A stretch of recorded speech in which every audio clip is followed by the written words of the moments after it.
Can you guys hear me?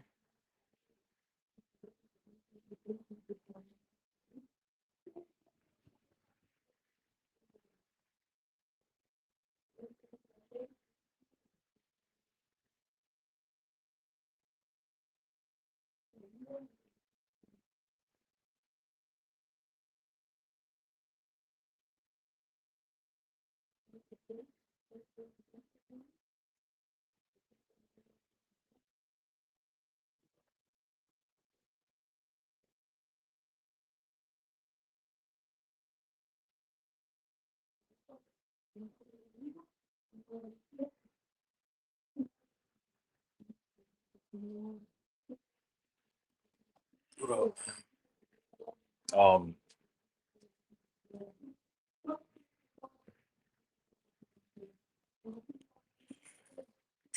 I'll start in like 3 minutes. When it's like 8:05. Have time for people to come in here before I start. Give people time to come in here before I start.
How's everybody doing? Who's in here?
All right, so I'll get started.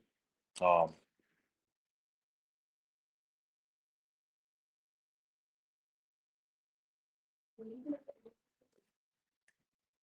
I got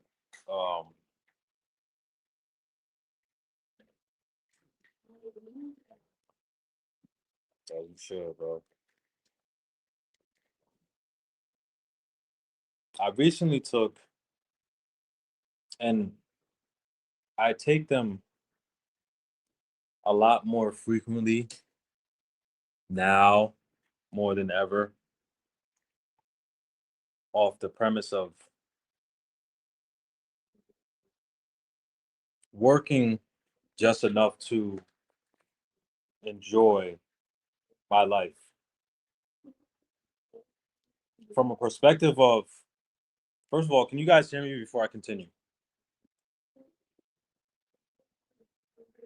Because I'm going to, it's not a tangent, it's all relative to the topic, but I want to express something and explain something. And I hope this class reaches to the ear that needs to hear this. It's more so on the tip of making you become more aware of what you're actually doing. And the message. I spoke with a brother today for about an hour, and one of the many conclusions we came together about was that you don't necessarily reward yourself for the labor you put in. And from a standpoint of work life balance, I spoke to preference in not wanting to work till I'm 20, 30 years into my pension or whatever financial establishment I have in the decades, if we're still here, to enjoy and partake in the fruits of my labor.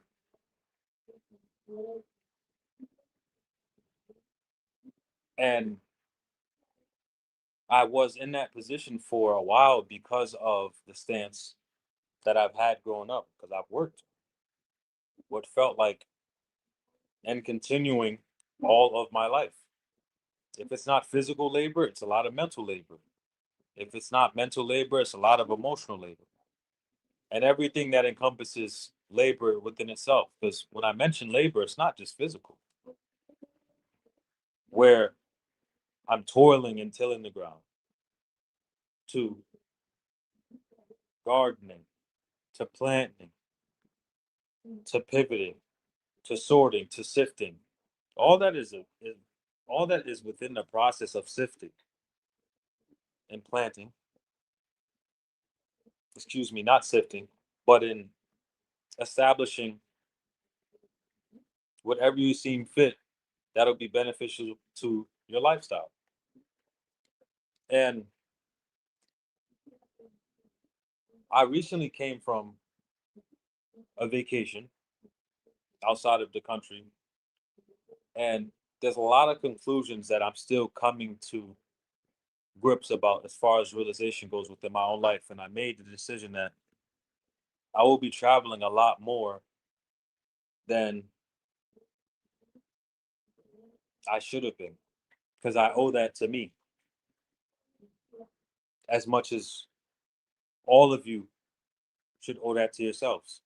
I don't believe in the mindset of working 10 to 20 plus years and then retiring to enjoy my life. For one, that's not biblical. That's not mentioned in the Bible. Two, traveling outside of your time zone, and I would argue a little bit past or more than 6 hours, makes you appreciate how fast time actually is. Like, yes, we know that Earth has been pivoted off its axis and time has sped up. And there's times where it feels like 16 hours in a day. That's not to be argumented, that's proven.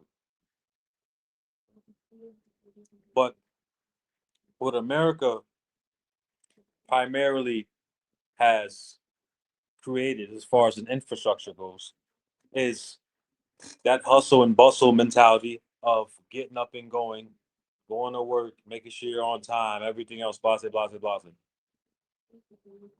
It's created which, now that it's hit me, the very first thing I taught within the classroom, a belt system. In that particular belt system, you go through in your 9 to 5, your 3 to 11, whatever have you, your 12 to 8, your differential shifts of working and taking care of everything else but yourself, which is conducive to the beast that you feed. Now, I would ask all of you, when's the last time you stepped out on a hike, a walk to a different country, or just a drive? And some of you will say yes, but some of you will say not often or no. And tonight, I kind of want to emphasize the importance of work-life balance, because in addition to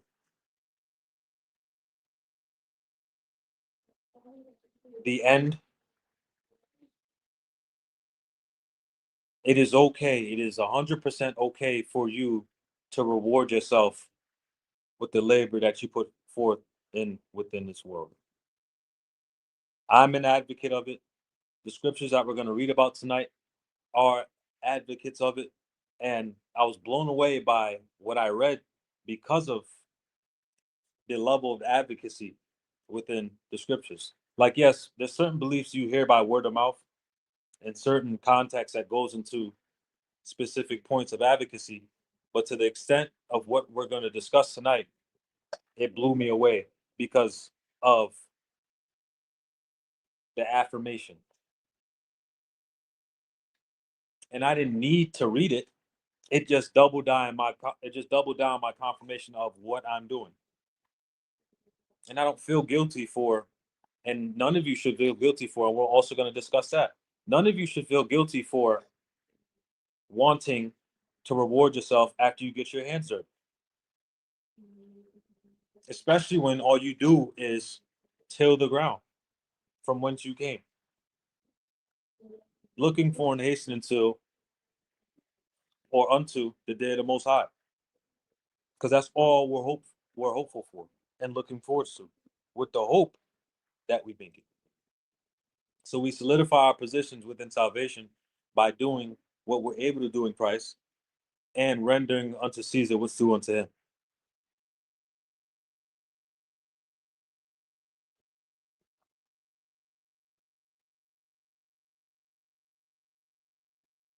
So one of the common statements that's been reiterated in the Bible continuously and rhetoric is, I'm in slavery. I'm on the plantation. And be not weary in well doing.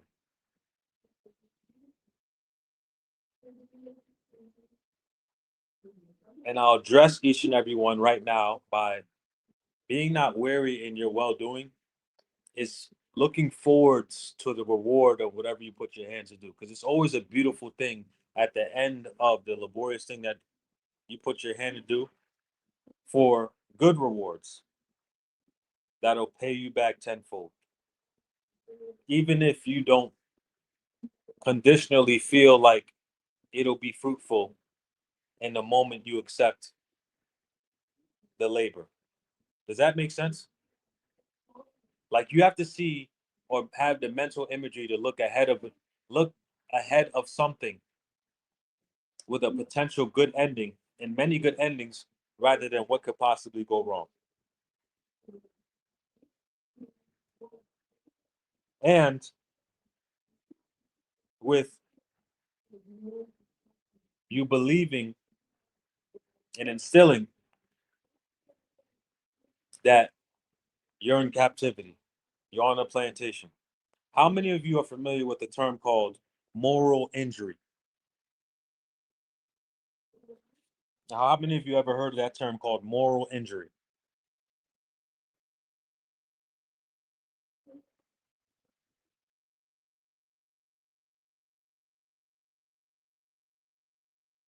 If you haven't, you guys can look it up now because we'll be discussing it.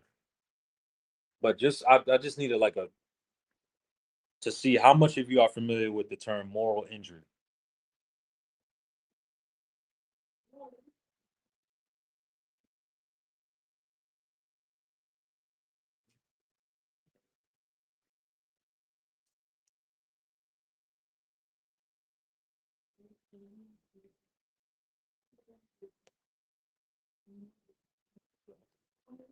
Okay.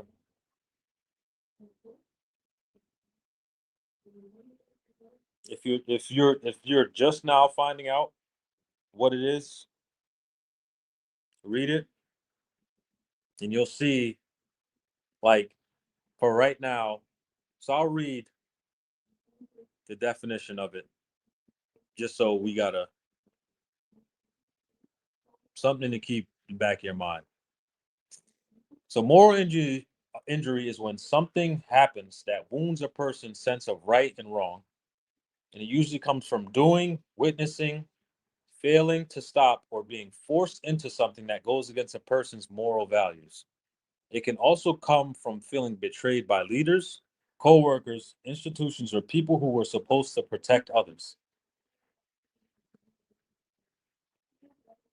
It often shows up as guilt, shame, anger, disgust, regret, loss of trust, self-blame, or feeling like you do not deserve forgiveness. A person might replay the event over and over, avoid people,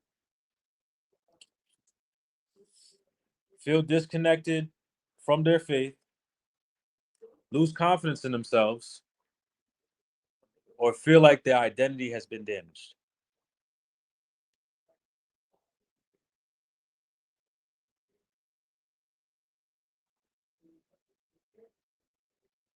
Well, sometimes I made a mistake. Yes, that's very similar to that too. So it's also very similar to what people try to connect it to as far as PTSD goes. I would argue that the two terms are similar, but they're cousins. And I'll explain and we'll go into depth about it um, as we read the excerpts, but I mean the scriptures. But I want you guys to keep that definition in the back of your mind just so you understand exactly what's being talked about. So, fruits of your labor is by far one of the most common statements ever. But the issue is that a collective um, freedom is often voiced circumstantially to our condition. I believe that everybody is free, first in Christ, and labors among the confinements of what Christ allows each and every one of us to do. And when you actually look at it, as I was talking to the brother earlier, there's not any restrictions within Christ. It's simple. It's very simple. With every single culture outside of our own, because we don't have ours as a collective, it's nothing more than morals, principles, etiquette, and certain values that we should have been raised under with proper parenting. But given how we are raised in curses, we fell short of a lot of the things that we are now with renewing ourselves. And that takes a lengthy process. And there's certain things that you'll experience, like in life, that'll reopen wounds or discover wounds that you didn't even know existed, or emotions and feelings and thoughts that you didn't even know existed. It'll take a far left experience for you to realize that you felt some way towards something you didn't even know you felt some way towards. Right when you're in the process of progressing in something completely different that you now have to add to the homework tab. That's why you need to understand, and everybody here needs to understand that part of your life first is to become aware that you're not going to get it all, but what you can get together and ultimately conquer, pass down to those around you. And if you don't have children, become the influence on the right side of behaviors that'll influence everybody else to keep their light on.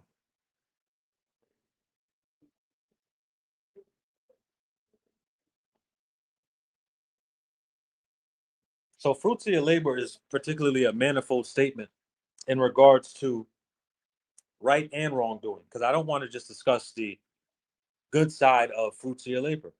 There's a bad side of it. And it's been shown throughout the scriptures. Our stories of defeat are renowned amongst the world. And in present day, our folly, our shamelessness, and our form of cope and style and everything else is shown across the world. There's good news and bad news to that. We've become more wicked than the actual wicked.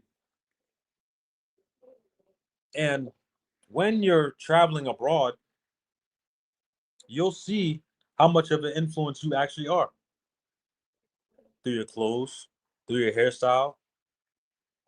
I seen Japanese people with dreads. I took pictures of a Japanese person with dread because I couldn't believe he had dreads. They have dreads, they have braids, they have I see my whole style in front of me, and I couldn't believe my eyes by how much influence we have as a people amongst the whole world and how much they actually love us. If you haven't been out the country, ladies and gentlemen, you are loved. America's not going to disclose that to you. It's not going to tell you that because they want you to continually be a workhorse within your corners and borders. But I want you to all to know that you are loved. And I would argue that it's borderline worshipped.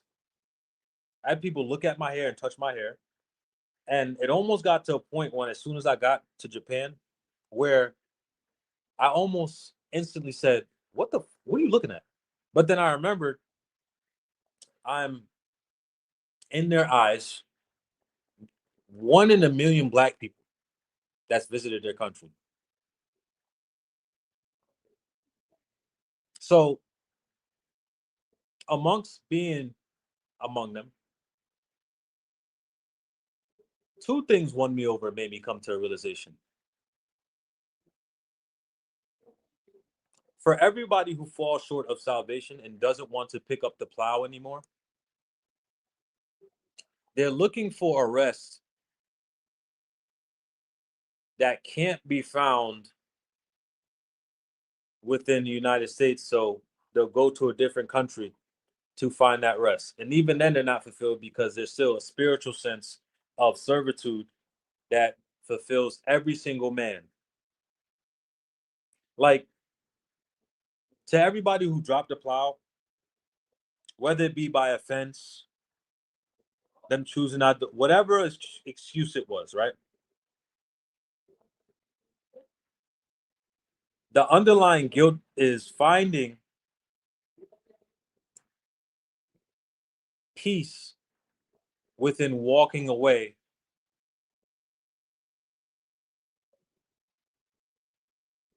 and accepting the terms of being selfish within their own life.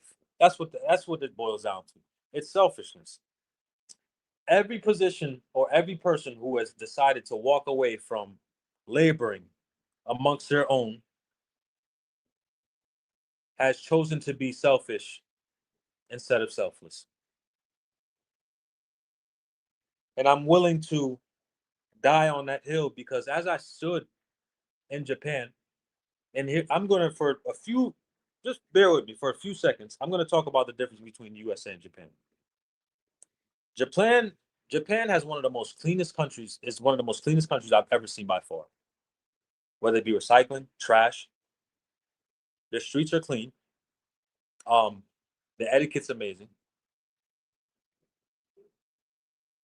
I walked arguably almost 40K to 50K steps almost every day. The etiquette is, I think I already mentioned, but it's beyond what won me over. It wasn't any of that. I was walking one night and it's 13 hours away from the United States. So picture me 13 hours ahead of the current United States time. And I was on the phone with Goar and I said, I understand why people move out the country. So I entertained the thought of the other side of not doing the work of the Lord, right? And it dawned on me why people make the decision to be selfish because of the sense of liberation away from being an enchattel slave in America. It's completely different out there. I felt it. But then I came back to a realization within my own life about my personal love I have for my people. And that supersedes any form of walking away.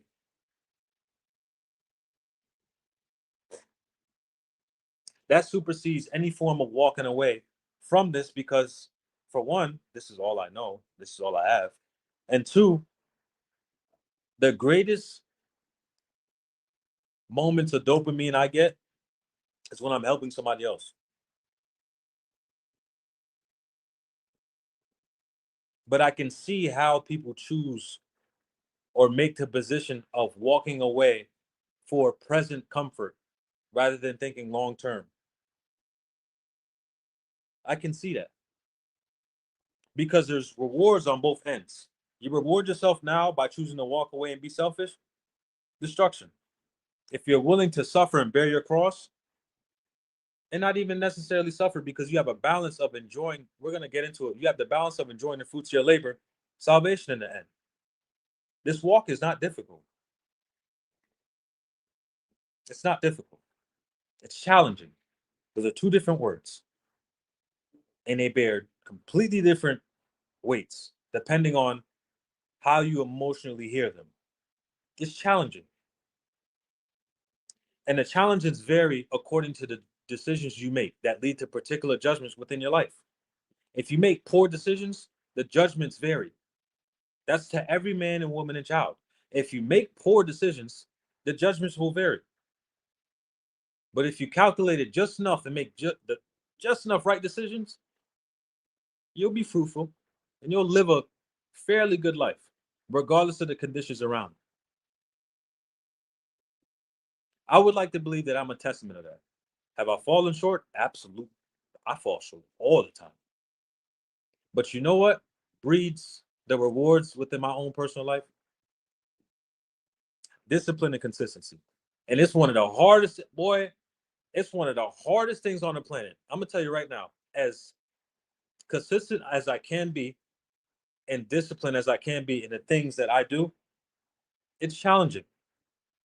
It's challenging because every now and then I would like to go against the grain, but what reinforces the pattern?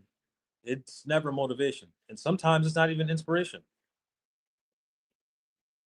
I paste the mental image of the end goal of where I'm trying to go, and that's what, regardless of how I physically and emotionally feel in the moment, get there, get there, get there, and it helps. And ever since I came back, it's a lot of stuff I don't really give ear to or really pay attention to because it's not applicable to me and my lifestyle. It's like the world has become too opinionated on things that don't actually directly affect them. And even in my watching and being an appropriate watchman, that's changed. Because I'll notice it and go right back to what I'm doing. And I'll wait till it gets close enough to start pivoting. Procedures and precautions will save you, but it starts with being consistent and doing what's right. Labor in Christ will get you extremely far, but in vain, it'll always lead to destruction, especially when laboring in vain has never bred fulfillment. It never does. It leads to more problems down the road and everything else that you're supposed to do on top of laboring in Christ. So now the remainder of your life is blotting out the wrongdoers within your own life and facing those difficult things when you had the easier route of choosing the right things on top of what was initially said to you. Deuteronomy chapter 28 is one of the most prominent landmarks of identifying who God was talking to and about when it comes to the fruits of your labor. It's too evident. Too evident. So you have 15 scriptures of blessings and about three times the amount of curses. Three times the amount of curses. And the fruits of our labor in this particular chapter alone has vastly affected how we presently live today.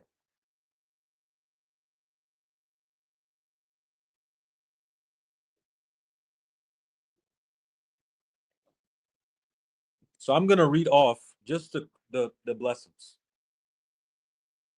This is Deuteronomy chapter 28. This is verse 1. And it shall come to pass, if thou shalt hearken diligently. The diligence is what keeps us.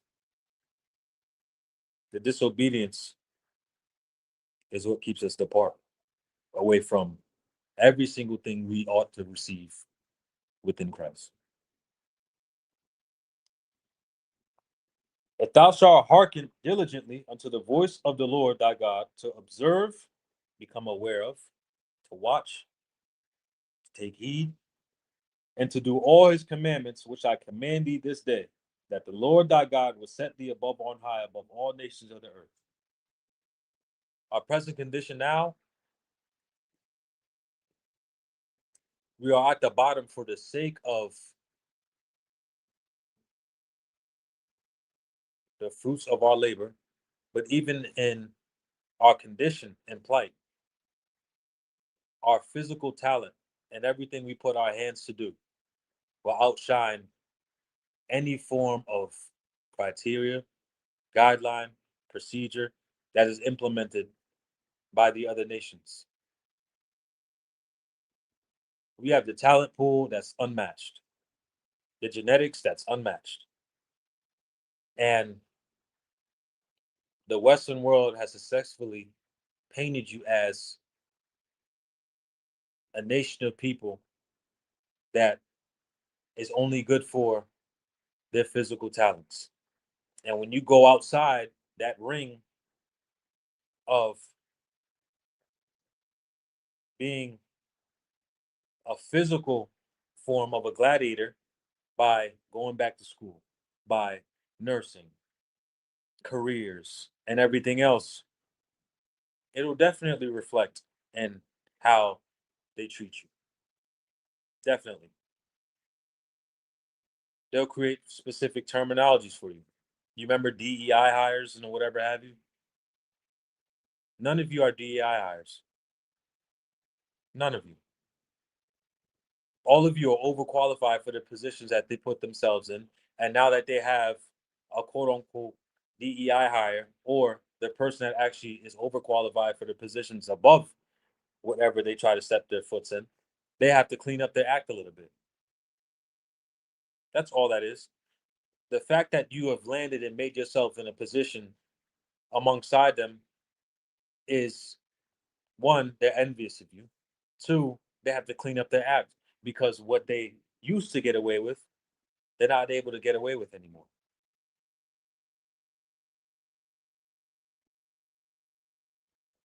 And all these blessings shall come upon thee and overtake thee if thou shalt hearken unto the Lord, unto the voice of the Lord thy God. Blessed shalt thou be in the city, and blessed shalt thou be in the field. Blessed shalt thou be the fruit of thy body, and the fruit of thy ground, and the fruit of thy cattle, the increase of thy kind, and the flocks of thy sheep. Blessed shall that be thy basket and thy store. Blessed shalt thou be when thou comest in, and blessed shalt thou be when thou goest out. The Lord shall cause thy enemies to rise up against thee, to be smitten before thy face, and thou shalt come out against thee one way, and flee before thee 7 ways.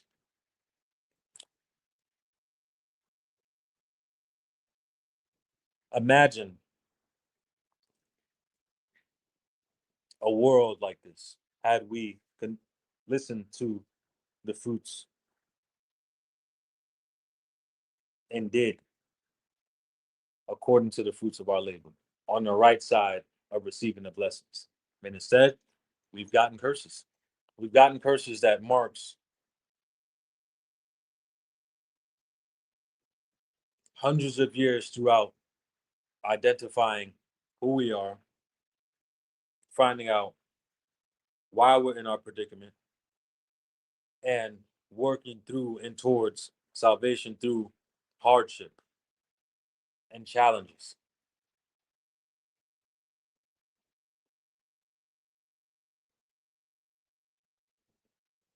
So now, the fruits of our labor ultimately got us into captivity. And there was an intercessor that made an intercession between us and these particular curses and blotted out the handwritings that were against us.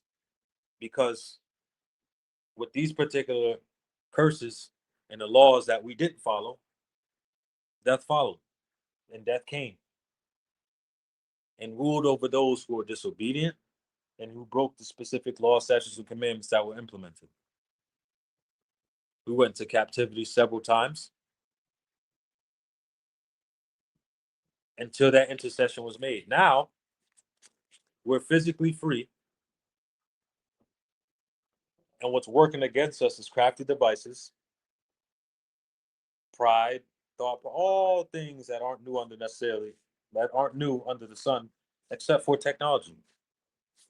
The advancement of technology is newer, but everything else, as far as behaviors goes, has been here for a while, and it's not new under the sun. So now we have the ability to obtain salvation, but realistically speaking, all of us will go through challenges while being in peace. This is John chapter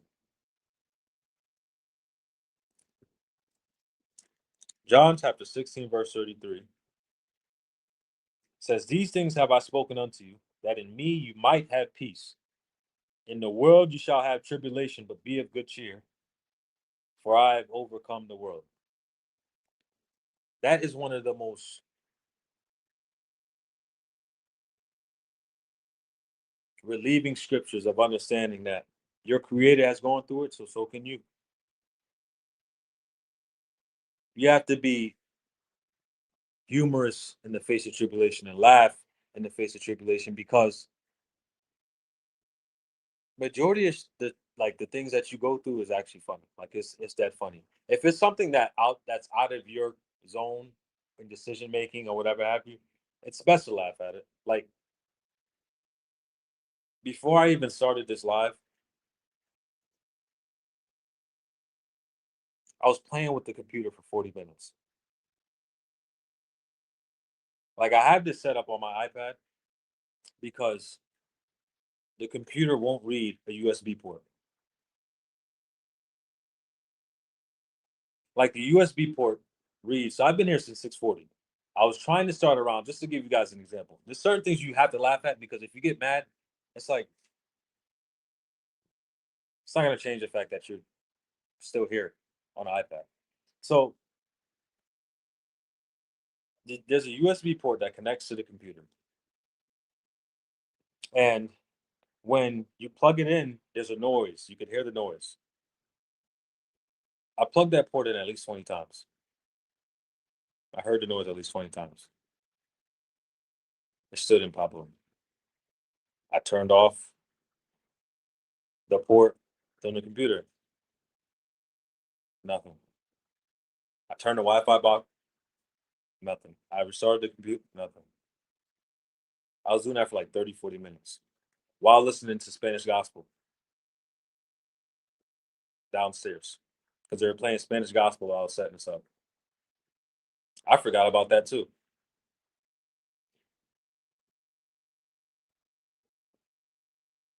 I could be mad, but there's no reason. Something just told me to bring my iPad anyway. Like it's every time, and I don't want to put this into the air, but everything will be up and running next time I teach. But as of recent appearances, every single time that I it's my turn to teach, something always like happens. Like you guys ever go into like an event or you're about to do something and you feel good as hell, and there's one thing that really like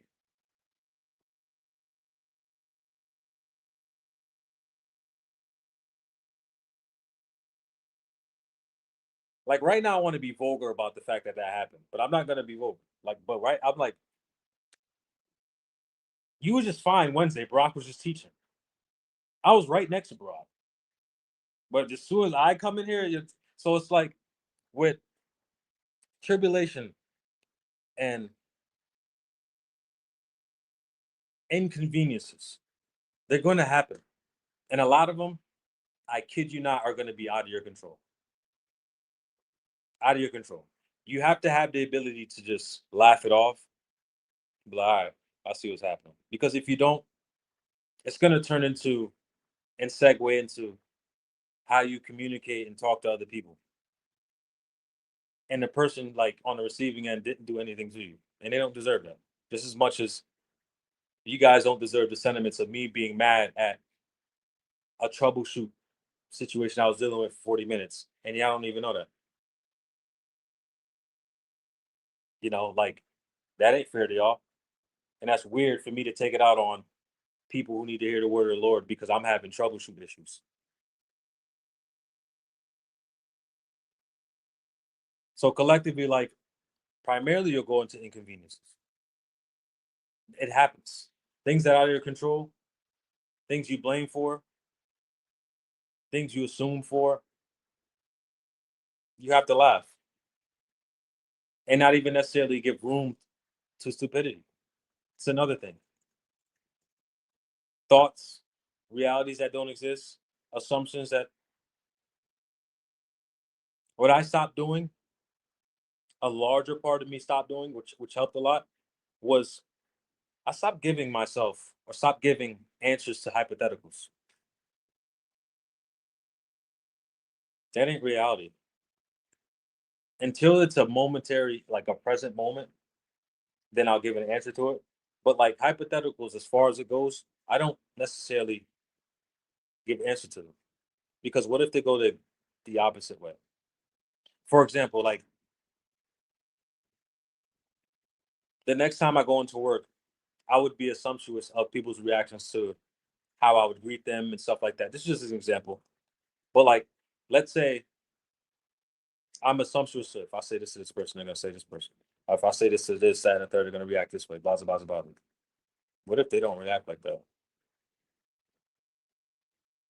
That's me wasting mental thoughts and words and conversations that I had with myself in that particular moment.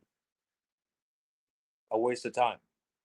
And I robbed myself of me thinking about something else because I wanted to think about something that didn't necessarily happen. And if it gets to the point where I do that often, then check yourself and immediately stop. Like, why am I? That ain't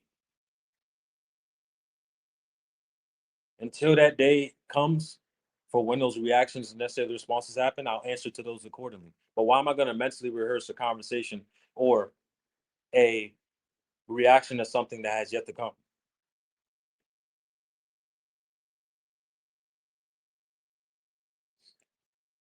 First Corinthians chapter 15, verse 58.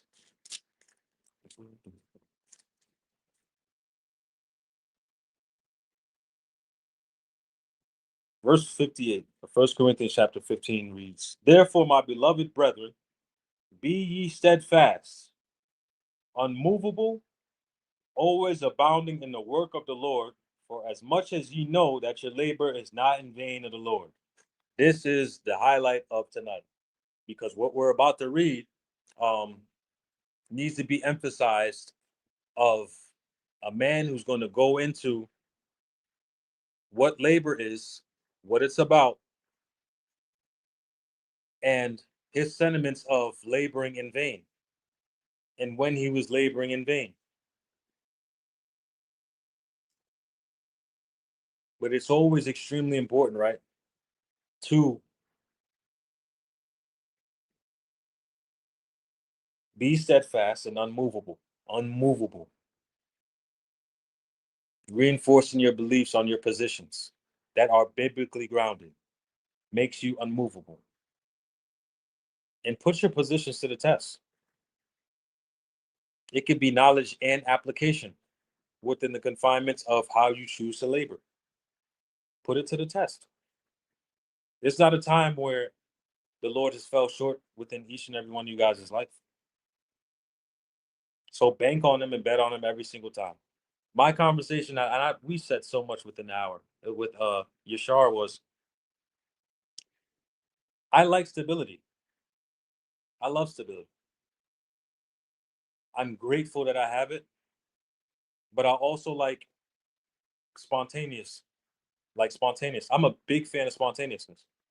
I'm not advocating for throwing my everything away and then starting all over. I'm not saying that. I'm praying that the Lord doesn't put me in that position.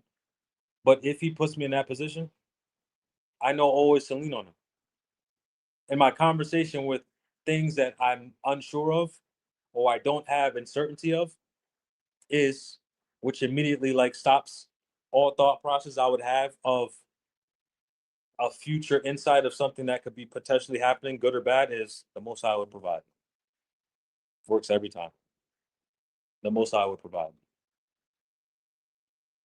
And from a carnal standpoint, I'm looking at it from that reinforces my spiritual belief is I would like to assume and believe that I invested a lot of physical relationships within my life, that if I was ever down or if I was down, I'd be restored into my estate because of the investing I had and put into the people within my life. And that could just be words of encouragement, um, like physical upliftment and all that good stuff. So being unmovable in the aspect of wanting stability is I have it. I have a roof over my head. I have food and I have clothes. I'm content. And everything past that is leisure by the will of the Most High to allow me to do everything that I'm currently doing now. And sharing insight with a lot of experiences that I'm having as of recently. Because it'll make somebody push the button on an idea that they had but needed to hear it from a different perspective or needed the confirmation to go do it. So for right now, how many of you are familiar with Ecclesiastes? Like, how many of you actually read Ecclesiastes?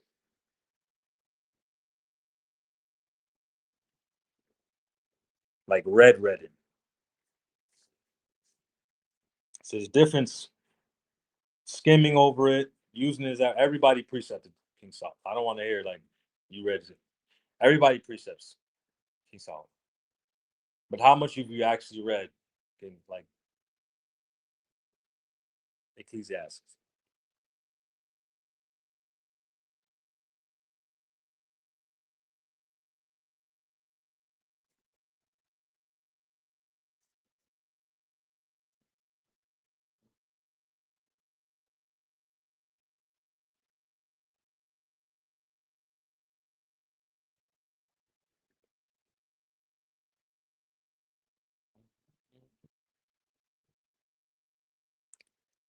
I'm gonna read it from two versions so you guys understand exactly what I'm about to go into.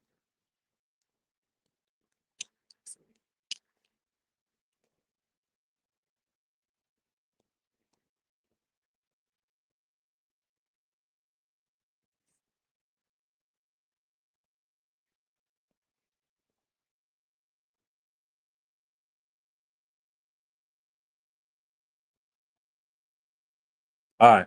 So Ecclesiastes is going to be talking about a lot and referring to a lot within what we're about to read that I'm going to read from the Good News Translation. But you could read it in the King James Version as well. But I'm going to particularly read it from the Good News Translation, right? This is Ecclesiastes chapter 1, verse 1.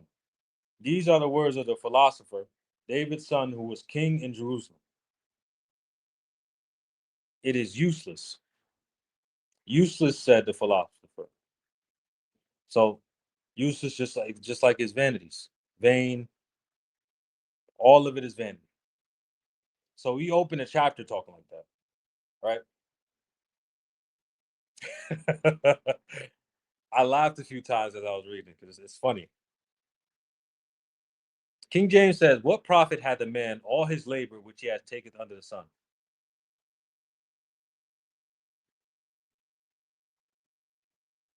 The GNT says, not only does it says life is useless, it says you spend your life working, laboring, and what do you have to show for it?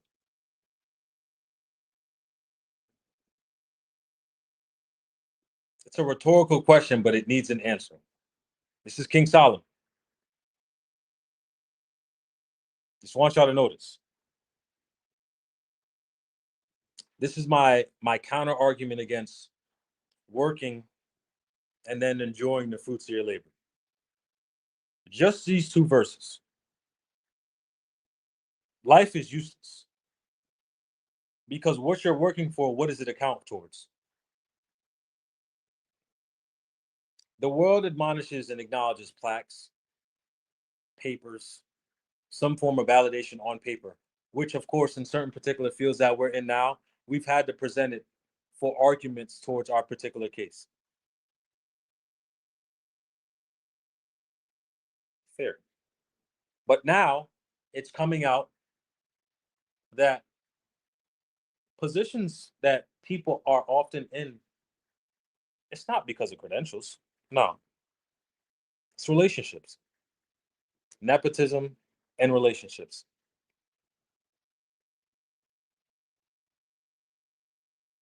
It's been a lot of positions. Like, how many of you know that there's an elevator union?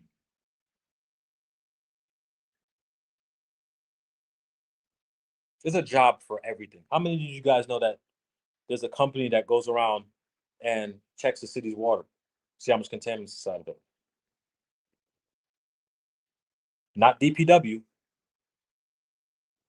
private company.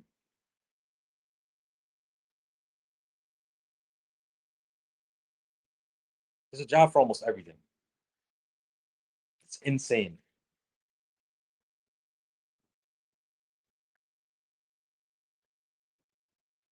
I'll keep reading. One generation passes away, and another generation cometh, but the earth abideth forever. Generations come and go, but the world just stays the same.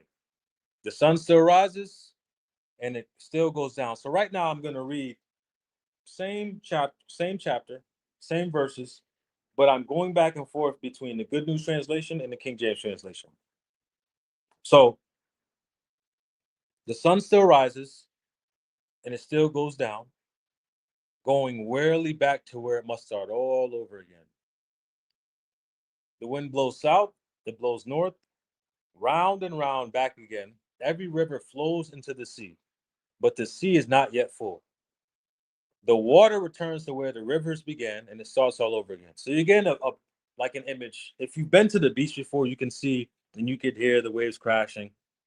You can see how the sun and moon rotate to their positions of when they light up the positions of the earth and go back to where they come from. You're getting a particular image of the world, the ordinances and functions, right? So he's painting a picture.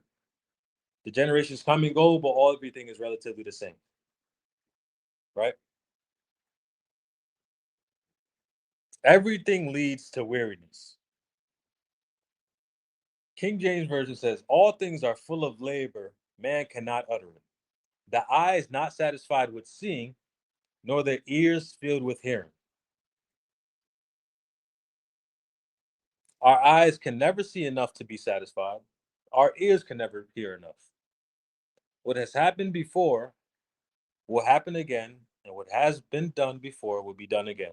There's nothing new in the whole world. The thing that has been, it is that which shall be, and that which shall be done is that which shall be done, and there's no new thing under the sun. If there's anything whereof it may be said, see, this is new, it has already been of old time, which was before us. So there's nothing new under the sun. And the Lord is the ultimate recycler of spirits. And I would argue that There's certain flesh-like people I look like in the 1920s and 30s and 40s. I think everybody has a doppelganger. Like everybody looks like somebody within the world, and they could be from a completely different tribe. It's actually hilarious. It's actually hilarious. But verse 11 says, no one remembers what has happened in the past, and no one in the days to come will remember what happens between now and then. I, the preacher, was king over Israel and Jerusalem, and I gave my heart to seek and search out by wisdom concerning all things that are done under heaven. Colon, colon. You guys remember what a colon is? So I'll read it again in the GNT. I determined that I would examine and study all the things that are done in this world. It says, God has laid a miserable fate upon us. I have seen everything done in this world, and I tell you, it is all useless. It is like chasing the wind. That's heavy. That's heavy. And vices, it's almost to similarly chasing something to relieve or refill a memory you once had about a first time experience and indulgence of something. Vice behavior. If, for example, smoking, one of my favorite conversations. If you're smoking to do something,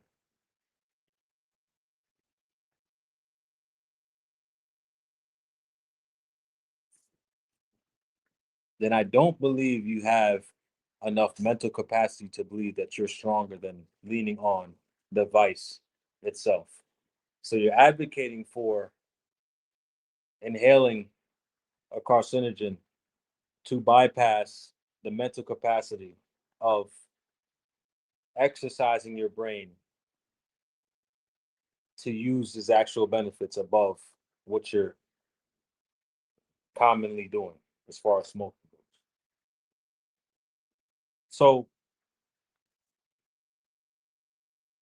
if you have down-regulated habits that lead to particular vices that you shouldn't be indulging in, it'll ultimately lead to you chasing after a wind that'll continually go on and pass about you and even steer far away from you.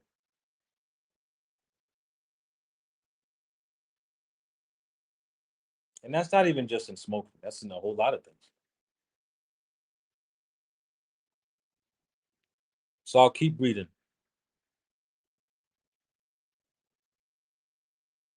Verse 15 says, you can't straighten out what is crooked. You can't count on things that aren't here. That which is crooked cannot be made straight, and that which is wanting cannot be numbered. You know why that which is crooked cannot be made straight is so heavy? How much times do you try to force a situation and try to change the outcome of a situation, regardless of the actual ending of it, by repeatedly doing the same thing over and over again? And even then, trying something different in particular end results of situations and hoping for a different outcome. That's called insanity. But how much times have you continually tried to do it?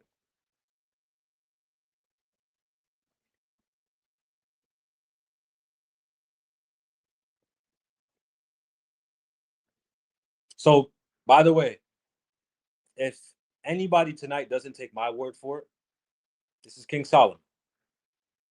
This is King Solomon. As far as what we talked about so far. But I also want you to keep in mind moral injury. So as we discuss moral injury and the definition of it, I want you to keep in mind what he's talking about.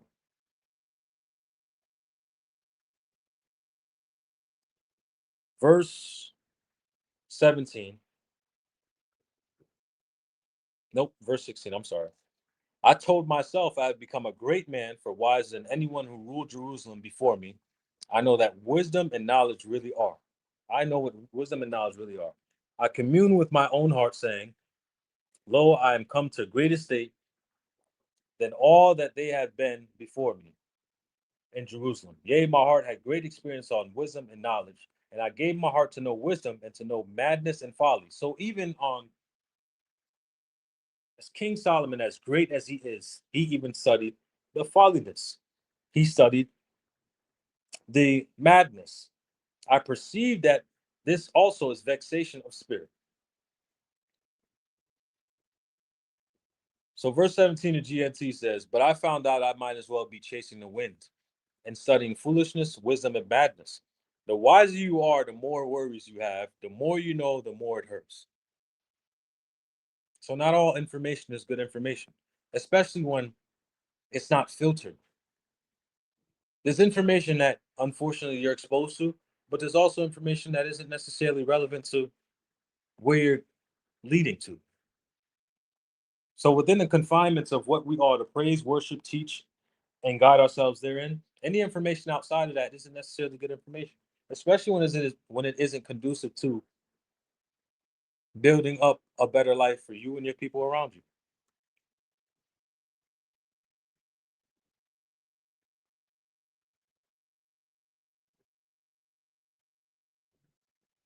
For in much wisdom is much grief, and he that increaseth knowledge increaseth sorrow.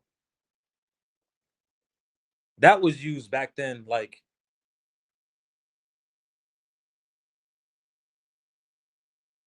in a way where it's a bad thing to almost learn a lot of the things that you learn. No, you just have a higher awareness to what's around you and move accordingly to that. And there's not an issue with that at all. When it becomes concerning is when you move without the bounds or move out the bounds of safety.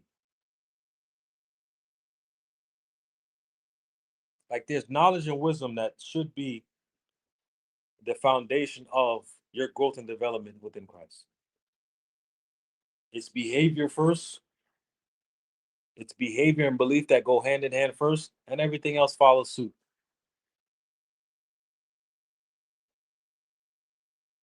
And if you don't implement strategies and plans and tactics on the way to the destinations and goals and whatever you have as far as checkpoints within your life, you'll move blindly. That's why hardly do we guess things are right exists. One of the reasons why it exists. Because you're guessing, you're pivoting on how you choose to go about within your life.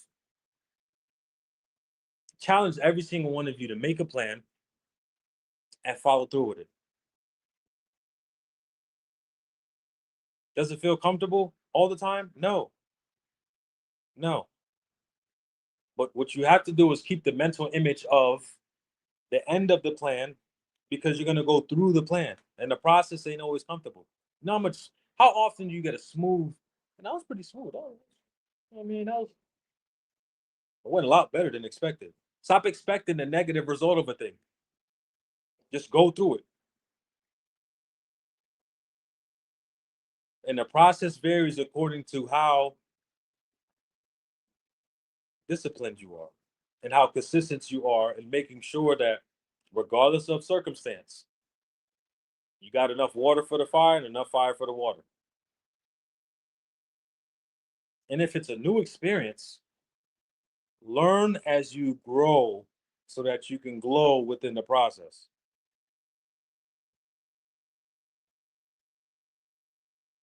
Check in with yourself as much as you do with everybody else.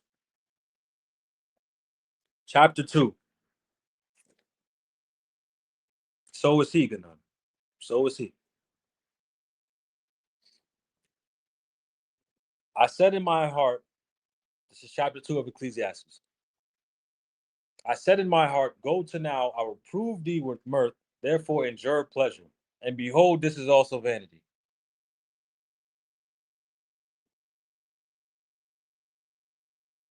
This is GNT now. I decided to enjoy myself and find out what happiness is. But I found out that this is useless too. And not lying, not lying. I discovered that laughter is foolish, that pleasure does you no good.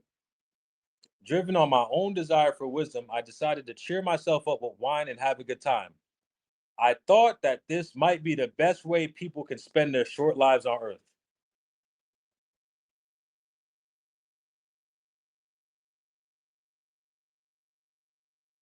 Hold on. I sought in mine heart to give myself unto wine, yet acquainting my heart with wisdom, and to lay hold on folly, till I might see what was that good for the sons of men, which they should do under the heavens all the days of their life. And to no avail,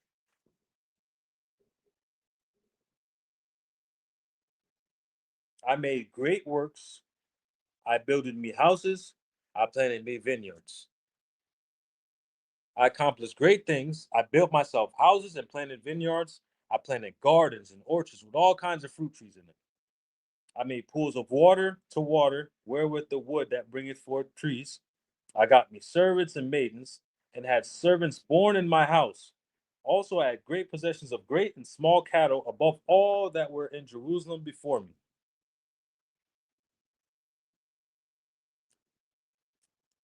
Men and women sang to me, so I'm expounding on the GNT version of verse 8.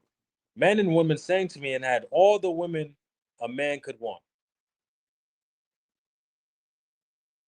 Yes, I was great, greater than anyone else who had ever lived in Jerusalem, and my wisdom never failed. And whatsoever mine eye desired, I kept not from them. I withheld not my heart from any joy, for my heart rejoiced in all my labor. And this was my portion of all my labor. So, in anything that he wanted, he got. He didn't deny himself any pleasure. I was proud of everything that he had worked for. He was proud of everything he had worked for. And that's all his reward was.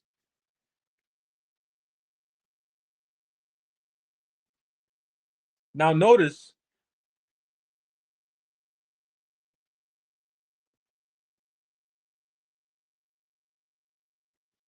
we started with First Corinthians chapter 15 about not laboring in vain. What do y'all think he's doing right now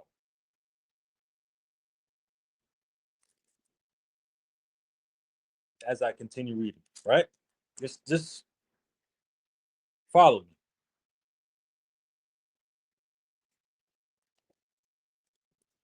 Then I looked on all the works that my hands had wrought, and on the labor that I had labored to do, and behold, all was vanity and vexation of spirit, and there was no profit, and there was no profit under the sun. So then I thought about all I had done and how hard I had worked about and how and how hard I worked doing it. Then I realized that it didn't mean a thing. It was like chasing the wind of no use at all.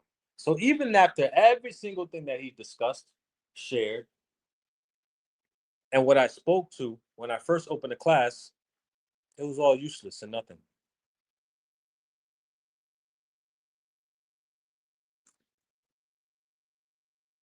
After all, a king can only do what previous kings have done. So I started thinking about what it meant to be wise or reckless or foolish. So I turned myself to behold wisdom and madness and folly. For what can the man do that cometh after the king, even that which hath already been done? Verse 13.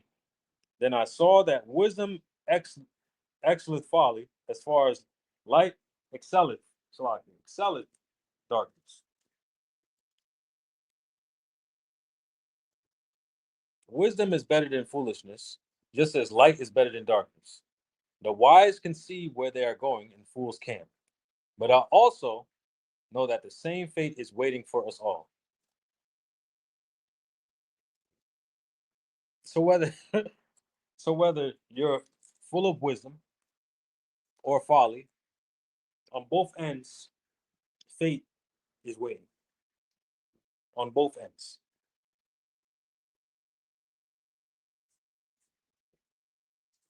Verse 15 says, I thought to myself, what happens to fools is going to happen to me too. So what have I gained from being so wise? And the King James Version says, then I said in my heart, as it happened to the fool, so it happened even to me. Why was I then more wise? Then I said in my heart that this is also vanity. For there is no remembrance of the wise more than of the fool forever.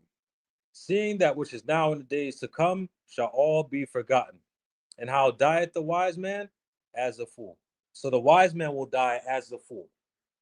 There's no difference between the two. This is a perspective and position of who hears the person. But you have King Solomon taking trips of both lives and exploring both lives to come back with perspectives on both ends, saying that they're both relatively the same or the same. They die the same and they live the same. The emotions on both ends can be particularly different, as monks, just like the labor, but they both die the same. They both die the same. Verse 17 off rip is, therefore I hated life.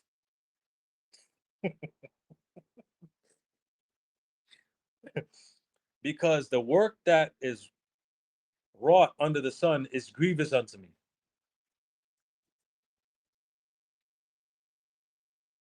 How? You're a king. How?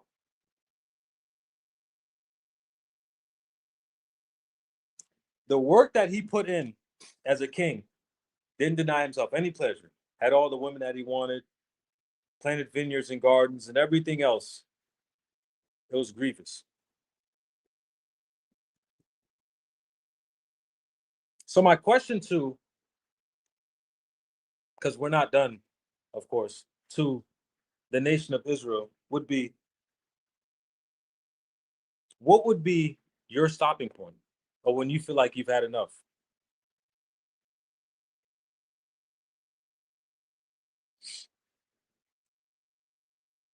And when is enough for you?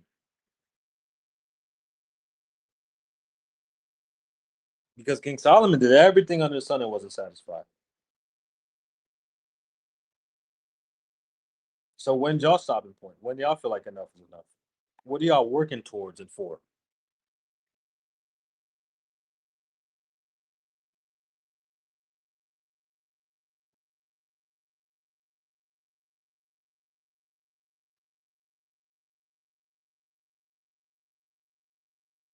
This is verse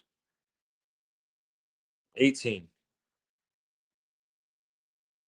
Yea, I hated all my labor. I can't stop laughing.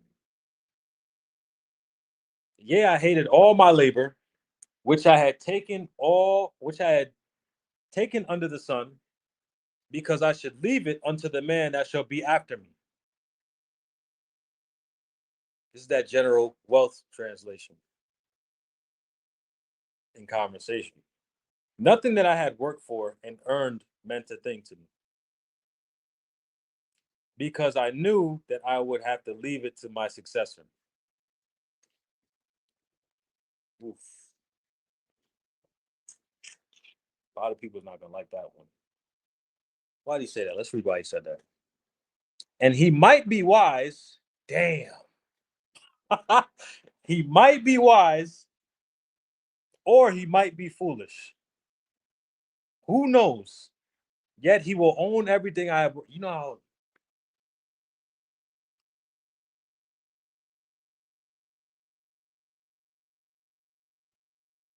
to create a counter argument on why I decided not to have children yet.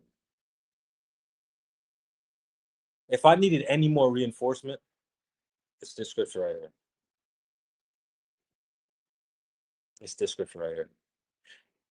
I'm willing to take my chances, Lord willing, to make it to the kingdom first and then have children, than to wrestle with this chapter right here in these particular verses in Sirach 3 and Sirach 30. And the enemies of my own household becoming my enemies. Because could you imagine, as a father and mother, carrying a child, raising a child, suffering and going through the depressionary years after they're being born, recovering? Like, yes, children are beautiful. So before I'm about to go on this tangent, I love children. I have 1,000 siblings. I love all of them.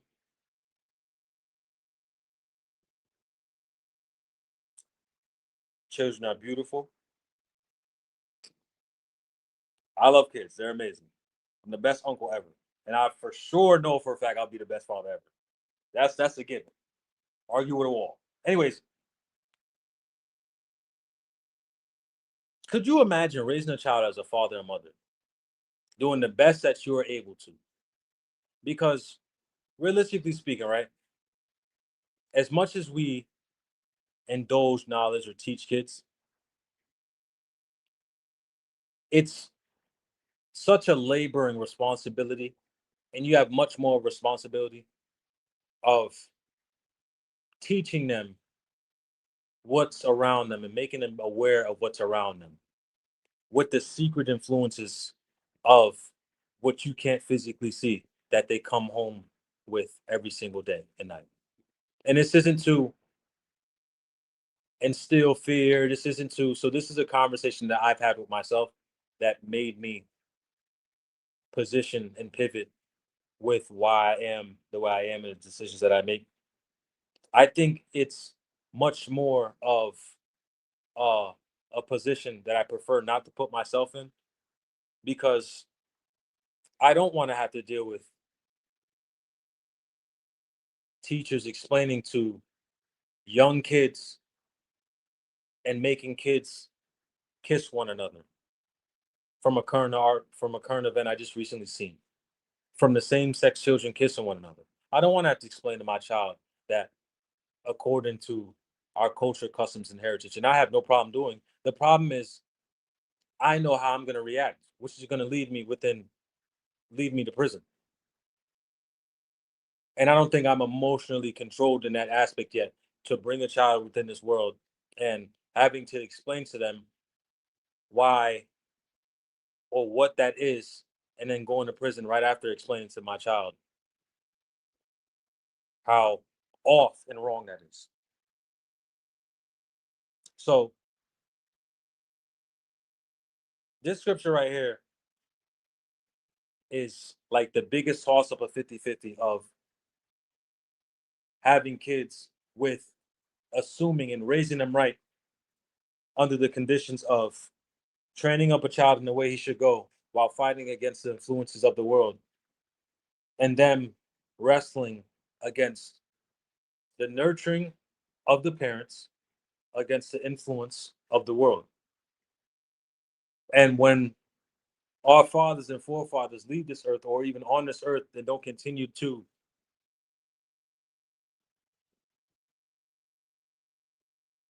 Mayaka seen that. If they choose to remove themselves from the plow and have the son continually do it, it kind of strips and takes away from their efforts of continuing it if they don't have that support behind them, even with the nurturing and upbringing. Like a lot of individuals and a lot of kids now that grew up in this and have knowledge of this and been in this for years, it's hard for them to raise children in this because of the responsibilities that we have. And it's easy to say, don't do this because of this, don't do that because of that, don't do that because of that. A lot more than actually going in depth about why this is wrong, why we don't do this, why we don't indulge in this. Yes, that's an awareness point to this lifestyle, but we don't indulge in that as a family because we follow these rules and regulations within the Bible, and then getting feedback or pushback against the school. Like if we're inclusive as the world presumes us to be, you can do your nonsense over there while I practice my righteousness according to God and for mental and lifestyle sakes over here, which is always conducive to pro-life as opposed to what you're practicing over there. If we're all inclusive, we shouldn't have a problem coexisting. Keep your gate, keep that lifestyle over there, because it's gotten to a point now where you're pushing that on children now. Keep that over there. They don't need to be informed of that. Sex ed was never, as far as I'm concerned, sex ed was never pushed on children. Health science and all that other stuff, it was just an awareness class. I'm looking at and finding articles of classrooms with rainbow flags all over the place, with teachers dressing up as drag and whatever have you, and making students kiss each other and all that others. That's not sex education. You're making songs about certain lifestyles. That's not sex education. That's indoctrination. And sex ed has never gone that far in me going to school, because I paid attention to that class, that it's gotten far to the point of where it's being implemented and enforced as indoctrination. It was just an awareness class. So that was me emphasizing the children aspect from a father standpoint in verse 18 of Ecclesiastes chapter 2. So I'm gonna read it again. Nothing that I had worked for and earned meant a thing to me, because I knew that I would have to leave it to my successor, which all of you as parents would and should, with the expectancy and hope that they use it and utilize it for the purposes and guidelines of the principles of God that you instilled within them. Because there's only so much of appearances you'll make within their lives as they get older and past that point of being a man, that they should get on their own 2 feet and establish themselves. Not kicking, I'm not saying like kicking them out the house, but I'm speaking on certain things and understandings that have been instilled to them, they now have to implement within their own life. I think the most challenging part now in raising children is thinking that, as I once thought, that nah, he did it that way, so I'm gonna try it a different way. The results will always be the same. Always be the same. If it ain't broke, don't fix it. And you don't get more recognition because you did it slightly different.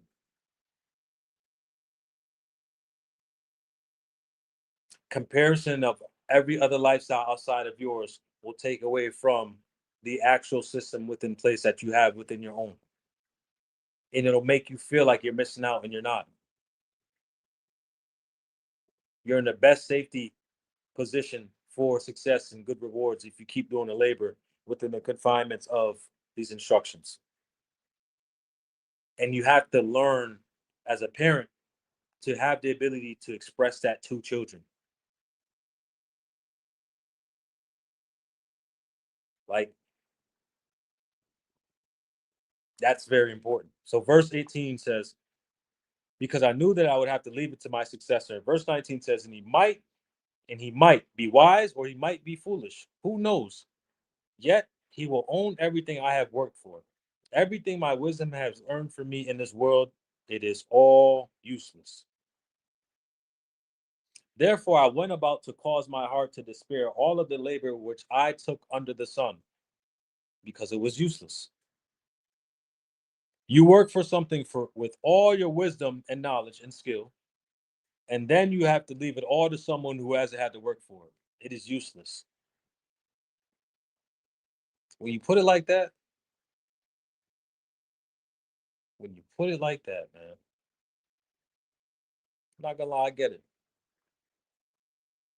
If you don't want no kids, bro, I get. I'm just playing. I'm just playing. And I'm only saying this because unfortunately we're on this side of the world. But when we're in rest, rip that up and You can rest. I know for a fact what's being implemented. You know what I'm saying? That's going right to that's flipped. When you're in rest, there is no there's certainty of this is going to that, that's going to this. When our salvation is obtained, Lord willing, I would like to correctly assume that there's no afterthought of decisions that you make because it's a certainty of good fruits that breed continuous labor within your generations of what you instill within the household. So it's going to be 50-50 on the side. That's what this is speaking to. But on the other side, ain't no 50-50. It's rest and you knowing with security. And you don't need no affirmations. Because once it's said, it was written, and it has been established. It's already waiting for you as far as preparation goes. There's security in that. On this side, anyways, verse 19, and who knoweth whether he shall be a wise man or a fool?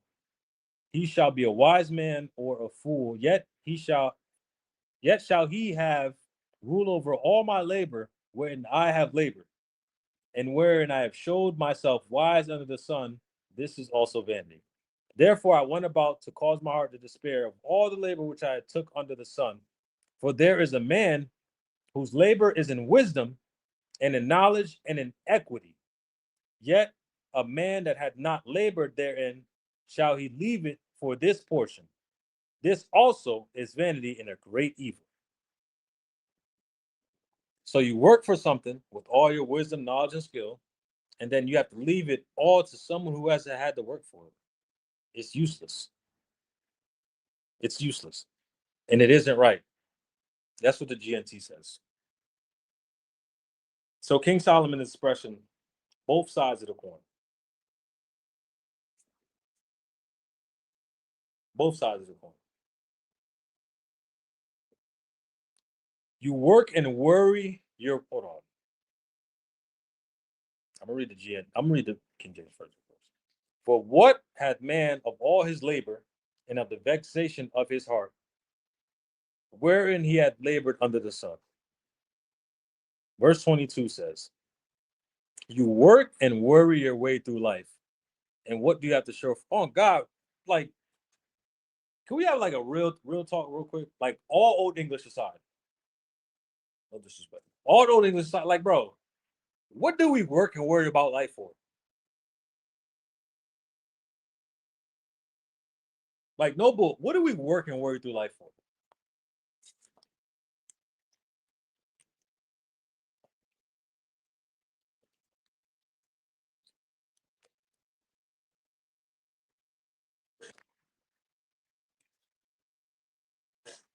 Why?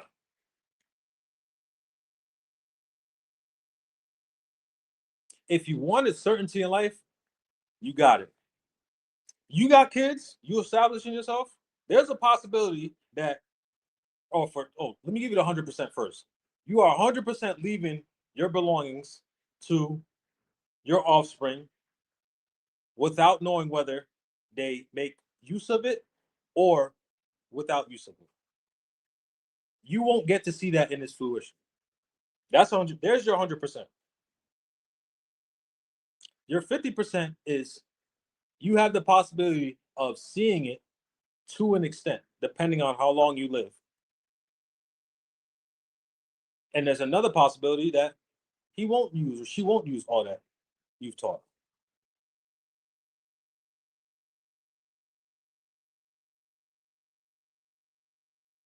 You know, what's a perfect example of that? I got like three off the top of my head. Magic Johnson, Charles Barkley, Dennis Rodman, Michael Jordan.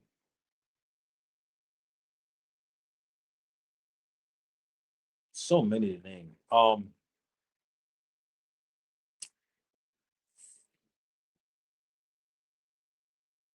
What's this guy's name? Lawrence Fishburne.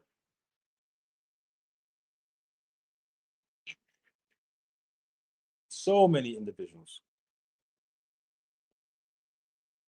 Know what Esau do? Kevin O'Leary, perfect example. Kevin O'Leary wants to die and give all his donations to his cat and made his kids work for it. Work for the positions that they're in right now. He's a millionaire. Dwayne Wade, Jesus Christ, Dwayne Wade. I forgot all about him. Like,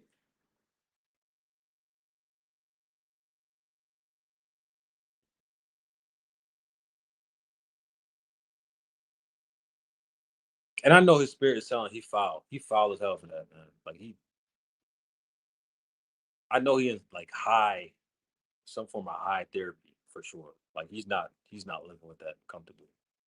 Or anybody at that. Imagine establishing something with the position and setting yourself or setting your sons up and daughters up for the future, and they do away with it. Like I'm good. Can you imagine? Well, some of us did that. Can't really imagine. Some of us had to experience that. Some of us had to experience that through contentions and life experiences, broken up households. A lot of us come from broken homes and don't necessarily know how to recover and recoup.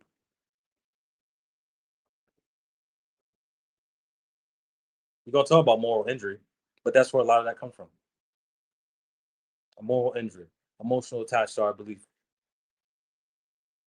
particular things in our upbringing.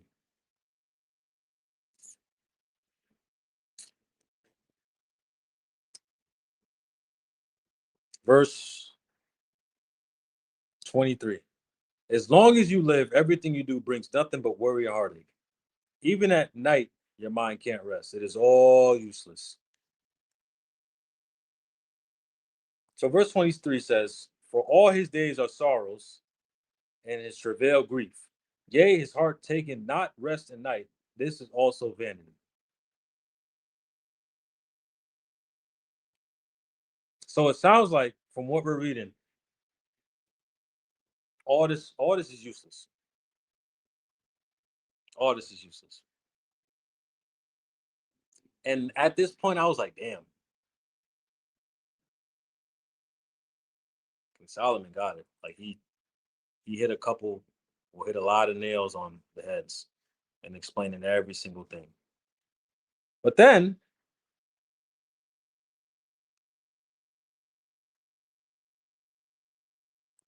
verse 24 says, there is nothing better for a man after saying all that we just said and read and the GNT and what we've heard, broke down together, and discussed. Verse 24 says, there is nothing better for a man than that he should eat and drink, and that he should make his soul enjoy good in his labor. This also I saw that it was from the hand of God.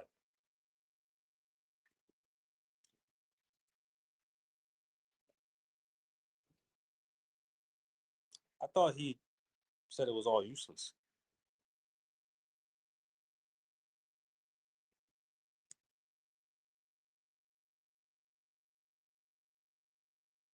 The best thing you can do is eat and drink and enjoy what we have earned. And yet I realize that this comes from God. So in the GNT, it comes from God. But in the KJV, it comes from the right hand of, or from the hand of God. Who's that hand of God?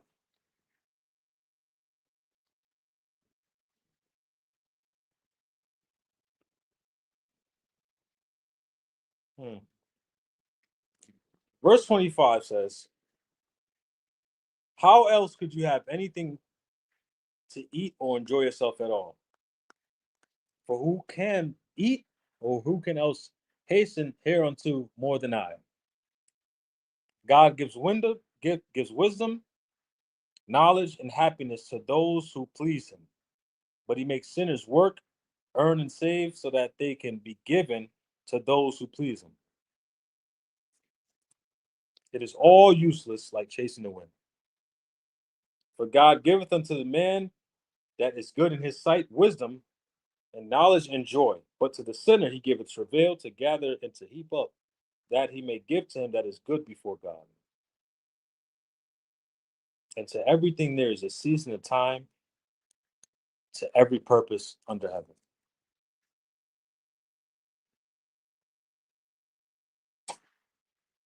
Let the work of your hands in obedience take care of you and your earnings in life. I'm going to grab Ecclesiastes chapter 5.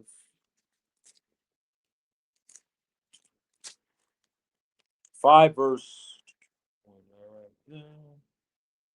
18.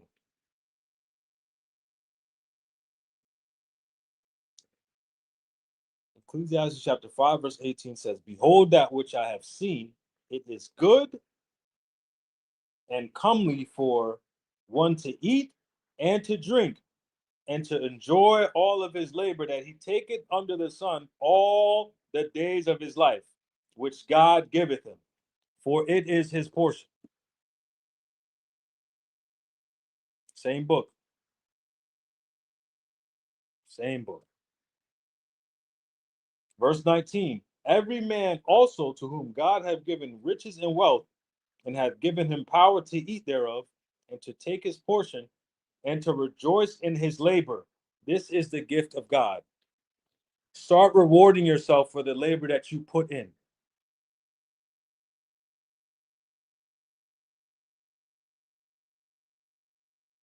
What does reward look like to the average person? I found mine. In the turmoil amongst me, I found my rewards, and I will be doing them often.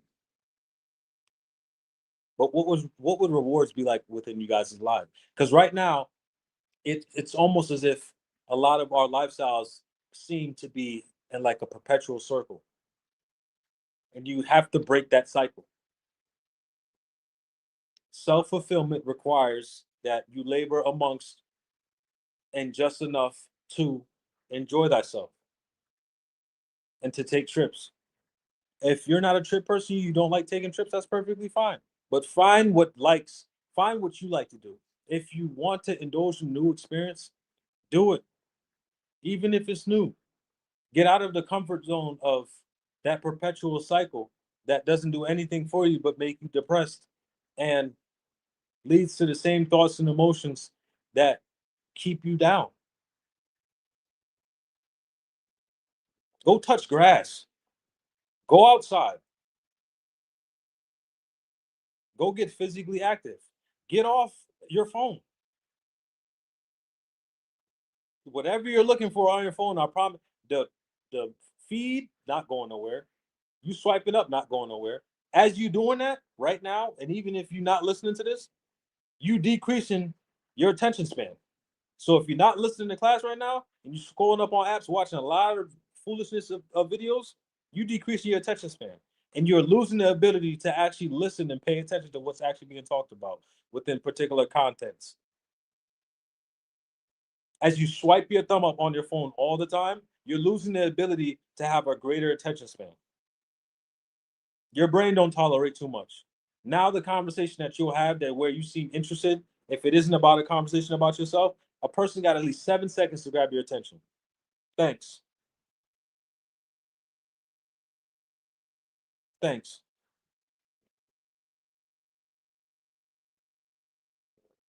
To everything that was against us and is against us, to communicating, to even simply texting each other how you doing or calling or whatever have you. We're losing sight of that because life is heavy. Life not heavy, bro. It's not. What you choose to do on your private time and private life, you choose to occupy yourself and have the things you shouldn't be doing. And all of it is time consuming on your end because you chose for it to be time consuming. And a lot of positions that a lot of us are in, we put ourselves in, and we didn't have to put ourselves in. So we're sufferers together by disobedience of others. That's all this is. If life gets heavier, it's because you're not seeking proper advice or going through proper channels of loopholes of actually maneuver around what may seem laborious.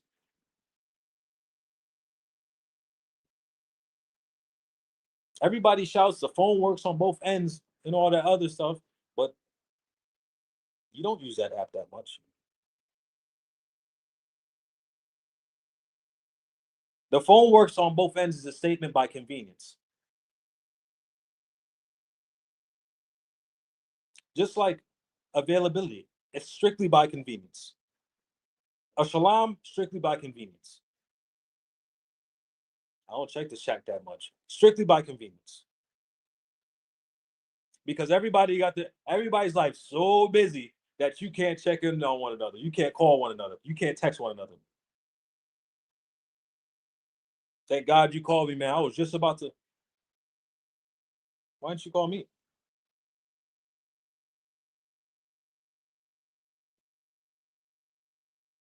We've gotten a position, a place where it's a body, but that's solely strictly on ranks checking up on privates.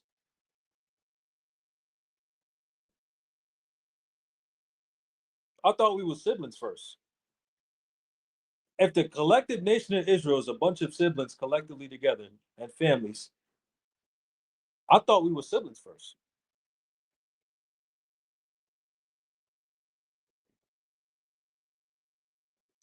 The world, and I'm the more I'm realizing how much time I have, the more I'm realizing that everybody's life is not that much different than mine. For one, I can confidently say people's time periods within their brain is a lot faster than the actual reality. I will argue that to the death. You put your phone down and you actually have a conversation with somebody and actually be attentive to what's actually said, you guys can have that conversation. I purposely put my phone down in certain spaces to have conversations, just to see who will actually hold the conversation. And not a lot of people can hold the conversation.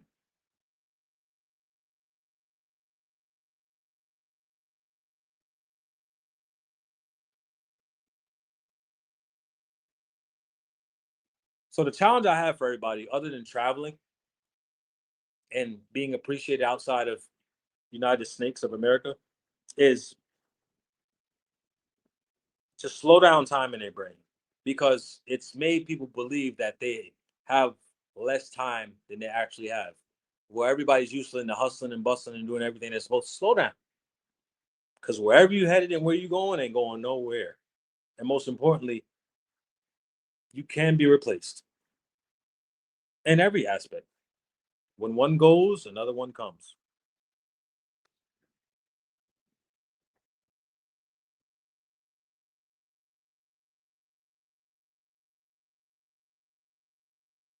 Time is not going nowhere,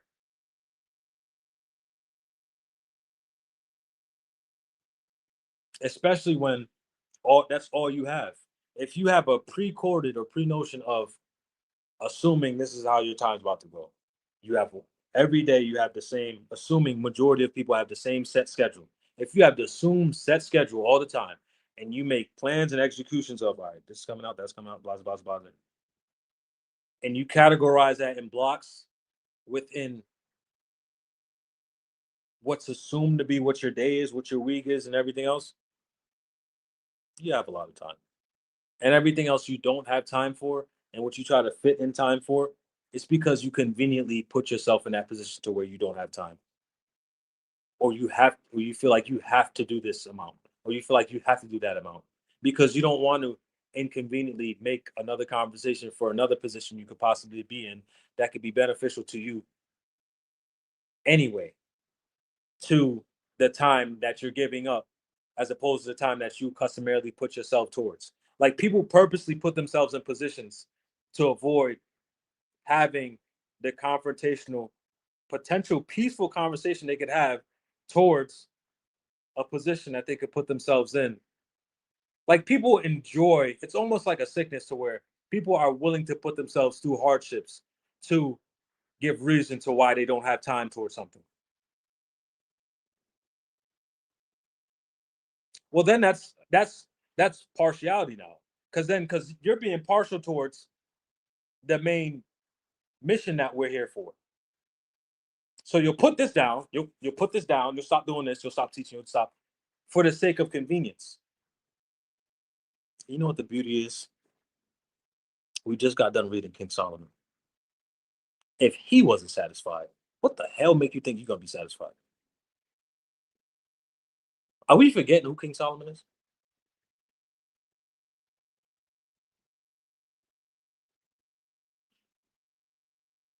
Life not that long, but it ain't that damn shorty. So whatever you're choosing to give your time to, in bouts of being repetitiously busy or not being attendant and apparent and things you're supposed to be attended to and apparent to,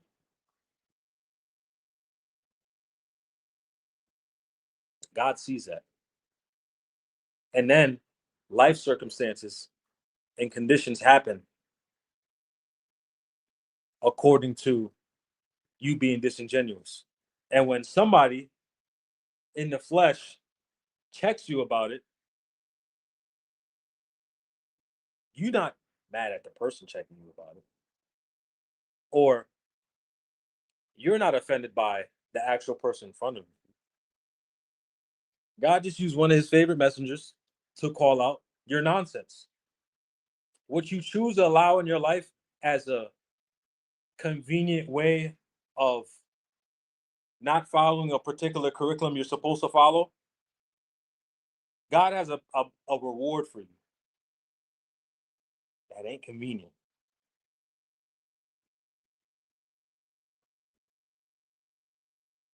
Like if you let pride, grudges, um, any form of position and situation you can't emotionally remove yourself from and move forward past it for the sake of collectively getting together and nation building. Well, number one, it's a selfish thing. It's selfish above all else. It's selfish. And then secondly, what that's coupled by is you're not willing to move past the point of what you can conveniently allowed yourself to do that brothers have given you grace on because you don't want more responsibility. That's what that stems from, and that's where that comes from. Any person who goes against the grain up into the extent where they have to do more can't see the larger picture in what's being prepared for them. Because presently they have the convenience of comfort of settling for what's in front of them. So why work towards something that they don't have a visual prowess of within the flesh? People have this ability to only work past a point of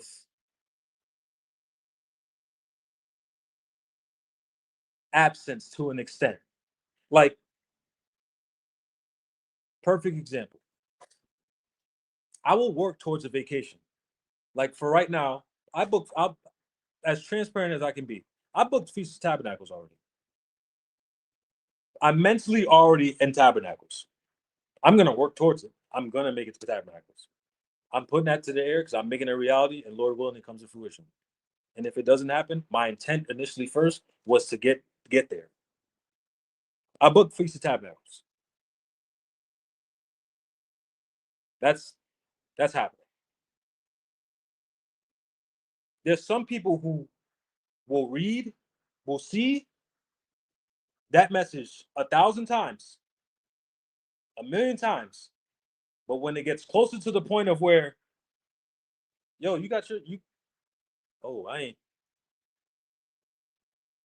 God sees that, dude, and you will be rewarded according to you being slothful to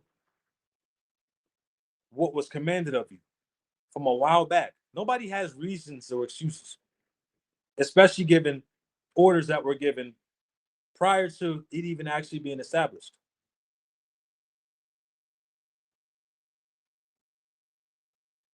And everybody is honest. I would assume everybody's really honest with themselves about how far diligence can take them if they follow suit with positions they should have and are able to put themselves in to even make it to destinations they should have been in. Because there's a lesson on absence and a lesson in presence. They both end the same. They end the same.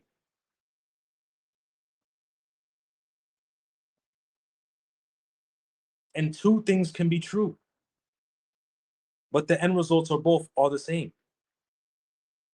And God is the ultimate, he sees it all.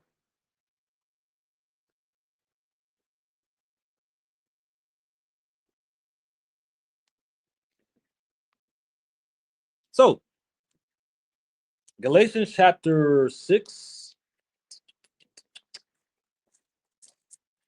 Let's see what I was getting. Galatians chapter 6.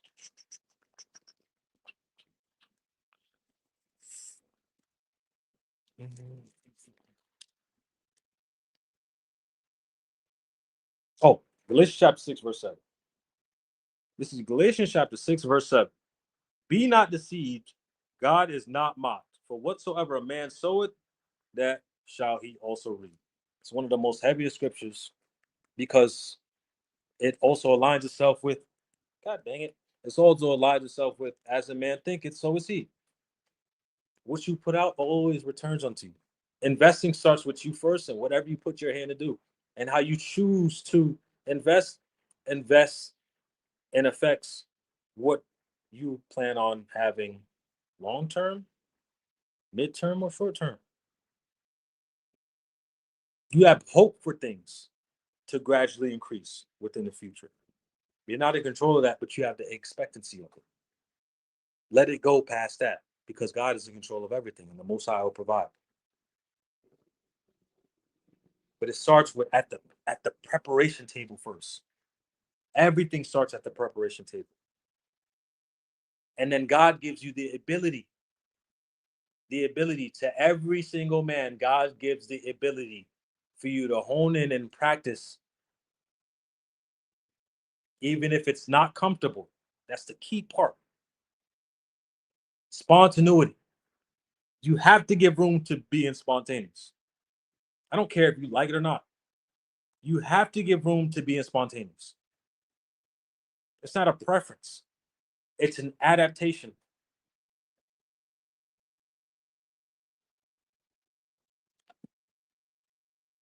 You have to be adaptive. Whether you like it or not, you have to be adaptive.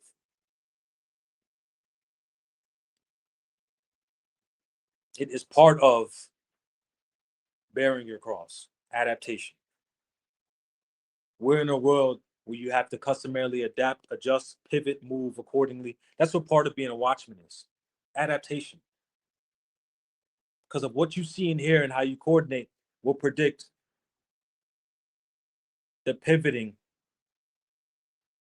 of how the Most High directs your steps. If you follow very closely to what is around you, what's being said to you, and how you choose to follow the instructions. And if you choose to go against the grain and wrestle against it, it pack folds on you every single time.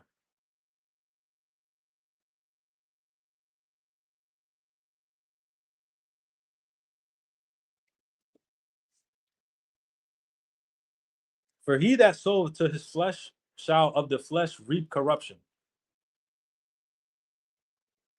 You ever feel like you work so much that you don't work enough? I work enough just to pay bills. Haggai 1:6. Everybody loves Haggai 1:6. Did you consider you reaping in vain? What you sowing, did you consider you reaping in vain? I need more money, man. How good are you with managing your money?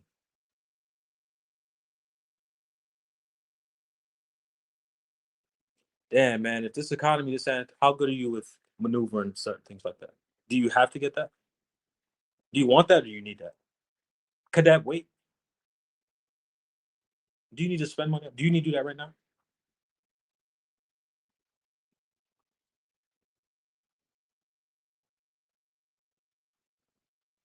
Can we declutter all this? Like you live like a hoarder and you spend a lot more than you earn. What's going on? How do you even have that?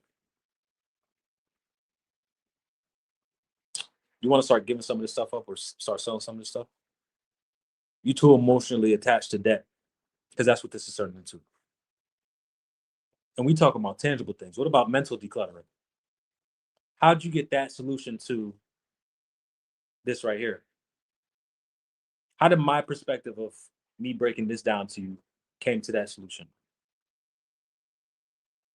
How does a past experience have a particular present right now? What we discuss.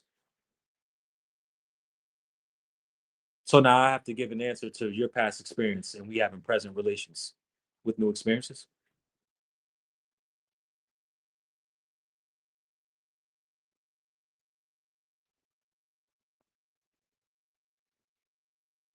When do we get to this part of the relationship? We talking about clutter and everything else under the sun, how we reap and sow, right? If I'm reaping and it's coming to naught, and the king himself said it's all useless if it's in vain, what exactly am I working for if I ain't reaping nothing else?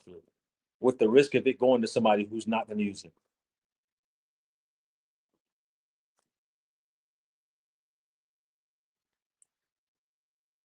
I'd rather just keep it to myself then. Because I know what I'm gonna do with it. I know exactly where it's going, what's happening. Nobody know me better than me in Christ.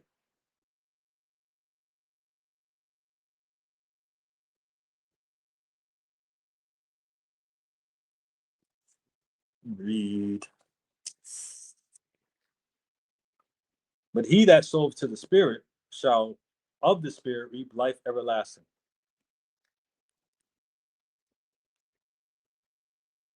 It's you get blissful moments of this. For me, for example, when I drive or I take particular trips to go do something, I appreciate the earth a lot. And when you travel, you can see the wear and tear of the earth, where particular spots within countries or states or whatever have you have wear and tear on them. And when the world looks like it don't got that much wear and tear on it, on one end of the earth, on one side of the earth, and even one end of the earth onto the other side, you really see how beautiful this planet is. You guys see the Instagram reels and your TikToks of certain countries and what they look like, which makes you want to inquire about those countries. For the Northern Kingdom brothers who go to Puerto Rico, they feel it spiritually. Like that's their land. It ain't the people first, it's the land for them. For them, it's the land first and it's the people. It's theirs respectfully. That's theirs. That's where they come from. The northern tribes with Puerto Rico, DR, and the Southern American countries, and the Hispanic speaking, and their predominant origins of where they originally were before Esau came and messed all this up. That's their land. You know what it feels like them returning back? Relief, home. And pictures don't do it justice saved in my phone because of mental memories, but because of the physical memories. There's a spiritual attachment to where you came from and where your forefathers came from because that's yours. That's yours. And when you go back and you don't feel like coming back, because that's how I feel every single time I go out away from where I am currently, you don't want to go back home. And I know what that feels like, bro, because that's yours. And we're on our way to making sure it stays ours.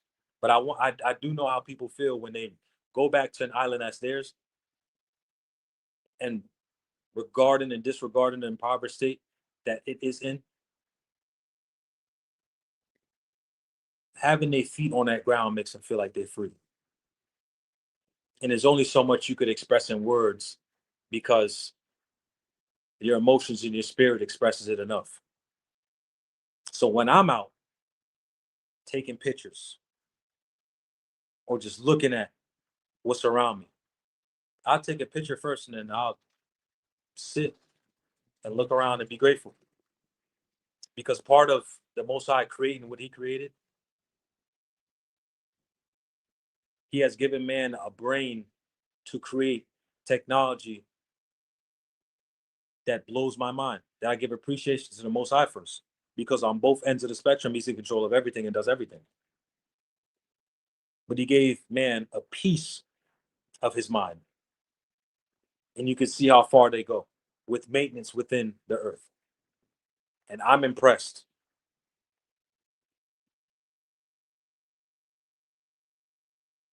I'm genuinely impressed. Verse 9, and let us not be weary in well doing, for in due season we shall reap if we faint not. As we have therefore opportunity, as we have the opportunity, let us do good unto all men, especially, especially them who are of the household of faith.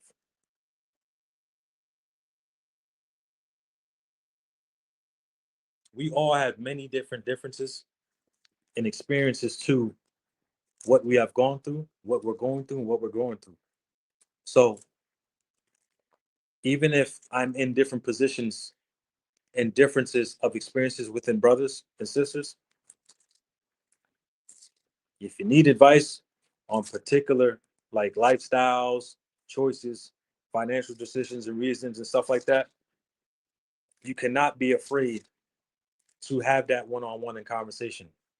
Your opinion, and I think we're mixing our, and I know for sure this is where it's come from, so I'm not even thinking. We mix our past experiences and what we go through on the daily, and we don't compartmentalize those relationships with relationships with brothers and sisters within our own congregation. Like they're amalgamated, they're mixed together. And there is a line that we're forgetting that must be separated between our relationships with our coworkers in the world and our relationship with us, where we can trust and confide in one another, as opposed to there's only so much you can give to the world.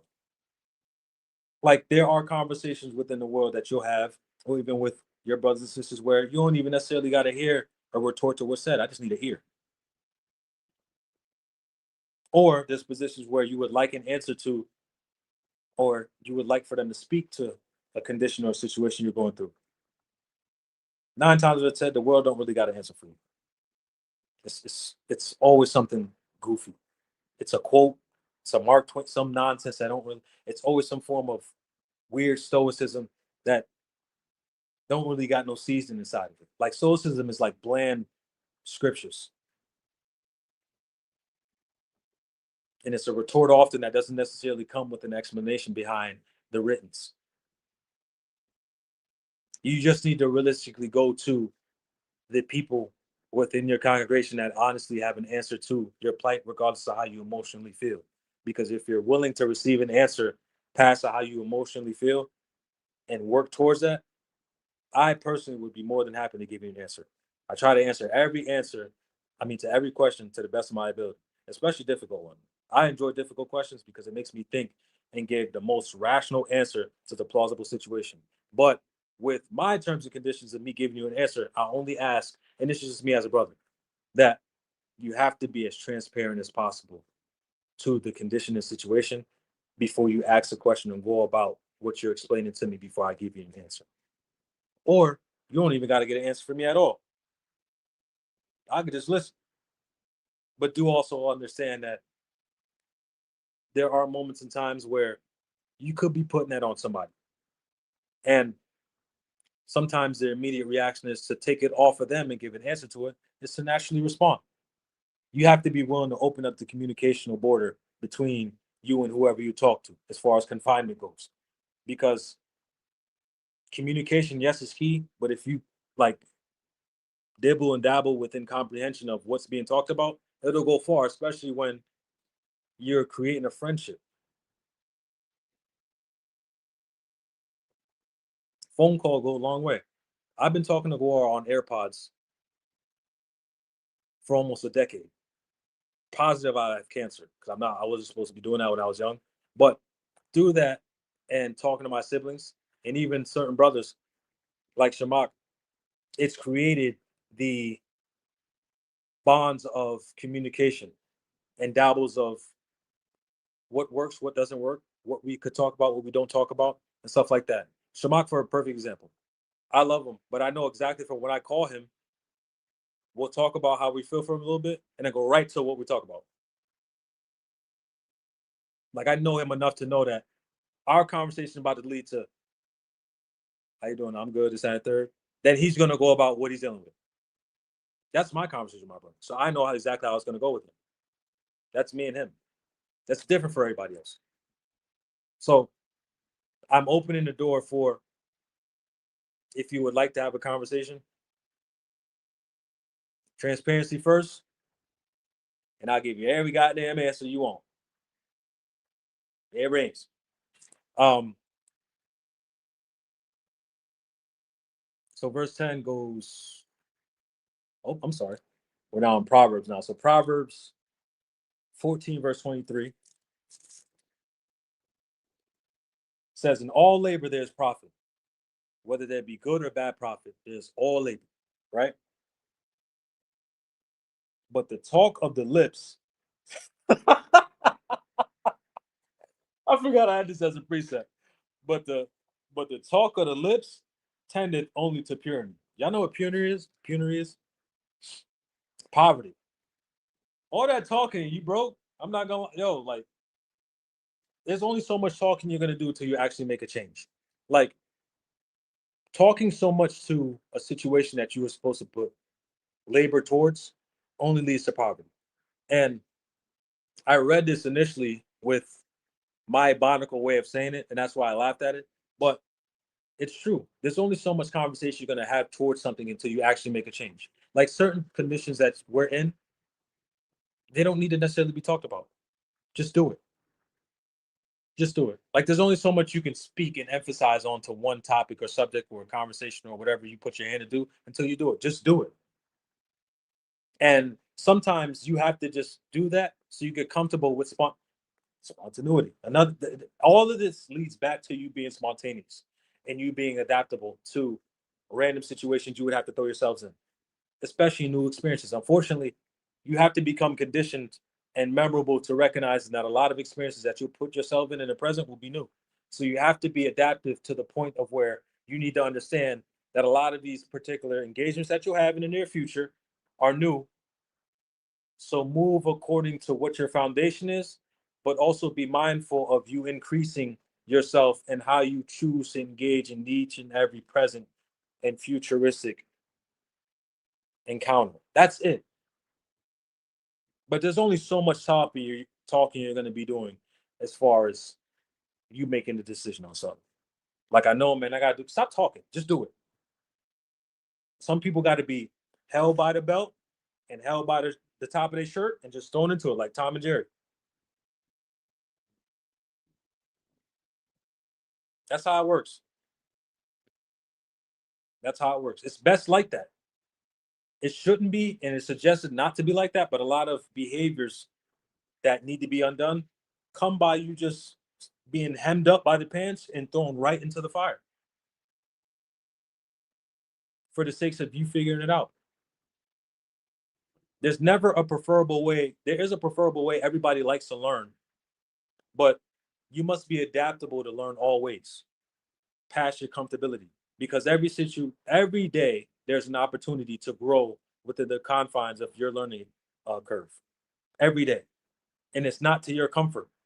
It's to teach and continually indulge and endure into adaptation because it's an asset in these times.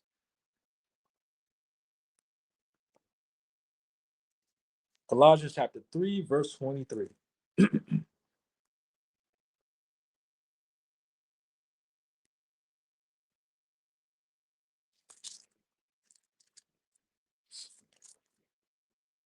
Colossians chapter 3, verse 23 says, and whatever you do it heartily as to the Lord and not unto men. This is going right back into not doing the things unto vain and laboring not unto vain. Laboring to the point where you forgot to actually enjoy and live your life according to Ecclesiastes chapter 2, starting at verse 24 and continuing it on down. Lord is telling you to make sure as you're laboring, you reward yourself with the fruit of thy labor. And you don't labor in vain to where it's useless. For example, when I take a vacation, my bills is going right there and they stay right there. Because if my bills is not treating me like a this month's on us, I don't care about a report that I'm paying my bills on time. My bills now, they getting paid late. They getting paid late. I don't care about my credit score like that. It's straight, but I don't care about it like that. I don't care about my phone bill like that. I, dare I say, I don't care about rent like that either, because they got to the 15th and they get it on time all the time. They can wait a couple days because they got to the 15th. No bill has ever, in my position, has cushioned me like, no, that's all right, we got you this time. Why the hell am I still gonna pay y'all? Y'all don't even, y'all act up when y'all get paid on time too. I get outages for internet and Wi-Fi. You think you about to get paid on time and you give me outages and weird days and stuff like? No, no. We'll finesse 2 times. No, you ain't finna get that much. Not on time. Not on time. So I'm not telling you not to pay your bills. Of course, we all have to pay bills. But if you have so what helps me and alleviates how I emotionally feel towards bills in general, I write like a week, my Sunday to Saturday. I write like I eat, work, pray, read, write all that down just so I can visually, because writing actually, it's very beneficial. So I write it all down. I write working out. I write everything. Then I write the amount of bills. So I write like a rent, 1550. This 609, blah, blah, blah. This is, and I'll tally all up. All right, this is how much money is going to come out this check. And if I feel like I want some more money other than me giving it to the bill collector, I'm gonna give them that much. I'm not giving them all that. They're giving that much. I'm giving them that much. I'm giving them that much. I don't feel like they deserve all my money, given the performance they keep giving me. That's just me though. That's just me. Especially if I want to go on vacation. If I want to go on vacation, I want to spend like a little bit more money. I'm not giving that much. Y'all good. Y'all be all right. I got like 45 days. This car don't get paid anyway, so I'm good. What you gonna do? Tell the credit bureau? I'm good. Whoopsie daisy. So, um, emphasizing making sure you're working just enough to reward yourself, please. Please, please, please. I think that's very imperative now as the world is getting heavier and heavier and heavier. Beach days, family trips, solo trips, going out to eat, taking yourself out to eat, trying new experiences. And if you don't like it, you don't like it. If you want to do something with somebody, that's also fine too. That's new experiences are needed because the cycles that you put yourselves in on a daily can consume you. Like you need something new, you need something different. Rather than experiencing new experiences on the good side, pick up a hobby that you could replace with something else. Like winter's all right, it's cool, but I found a hobby that I enjoy doing now in the winter. So, you know, um, just staying actively busy within your life will alleviate what is deemed as the world being actually heavy, like what you actually pay attention to. Your hobbies will supersede how heavy the world is because you're occupied in self fulfillment. You know what I'm saying? Um, Let me go back to Proverbs chapter 12, verse 11.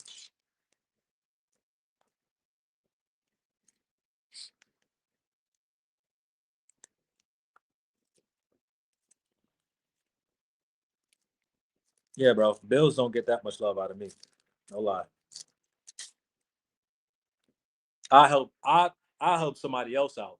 I'll send some money to a brother before I pay a bill first. Proverbs chapter 12, verse 11. He that tilleth his land shall be satisfied with bread, But he that followeth vain pursuits is void of understanding.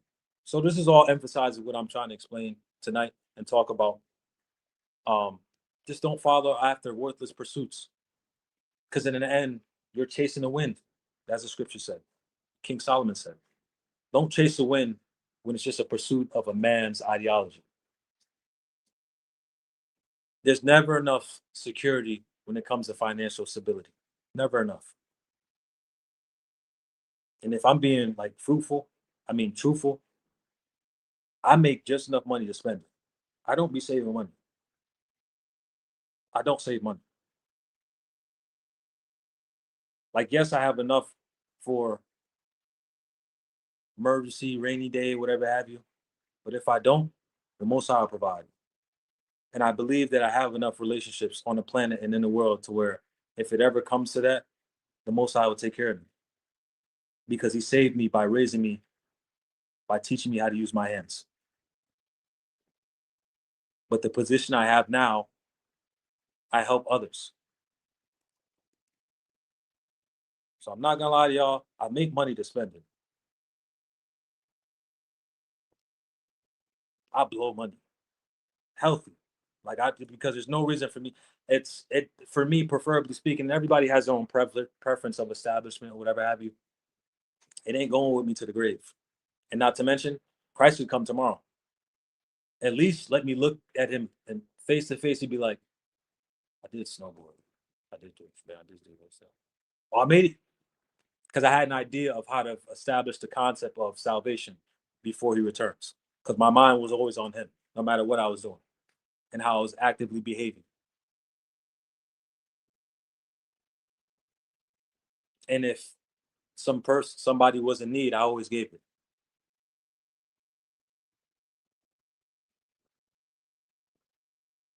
And that might not be a preferable lifestyle for anybody else, but that's just the way I live, for the sake of making somebody feel like that's an okay thing to do, because I believe in my heart wholeheartedly that everything that I invest in will return unto me if I'm ever in that position of difficulty or challenge. You know what I'm saying? um so just let the work of your hands realistically in obedience take care take care of you and keep you far in the earnings ahead of you. you know um so with moral injury and what we discussed, a lot of things that will be around what is said, what is talked about, will affect our internal systems of our beliefs, our core values, and make us feel guilty off premises, off the things that we were established from the youth up. And a lot of parental guidance and understandings that we grew up under, a lot of it was correct, and a lot of it was incorrect. And where we fall short of redirecting a lot of what we grew up on is not using the Bible as the blueprint for what is right and wrong. If you wholeheartedly believe in Christ and the rules and regulations of what we ought to follow, that redirection starts with Galatians and Ephesians and behavior, and then speaking to Proverbs on how we ought to conduct ourselves. So moral injury is very similar in the cousin to PTSD, because there's a lot of experiences that we mentally rehearse that isn't actually reality. That's relative to a trait of PTSD, and we suffer from that because of our upbringing, and our past experiences do affect a lot of our particular engagements. But you have to learn how to wrestle and solutionize and close the chapters on a lot of things that we once suffered from, because it's not our present. You cannot keep making your reality your past if these are new experiences currently in front of you. It's a robbery to the present emotions that you ought to feel if you need to continually guide and move forward in the steps that God commands you to be in. The whole point of Him leading us to salvation is to free us from those past experiences of lifestyle choices that we once made in ignorance. And that starts with believing that a lot of things that we grew up on and under, if it wasn't according to how we ought to be presently, have to be put behind us and not spoken to existence in our present. Let them be landmarkers, not present day conversations. Sirach chapter 34.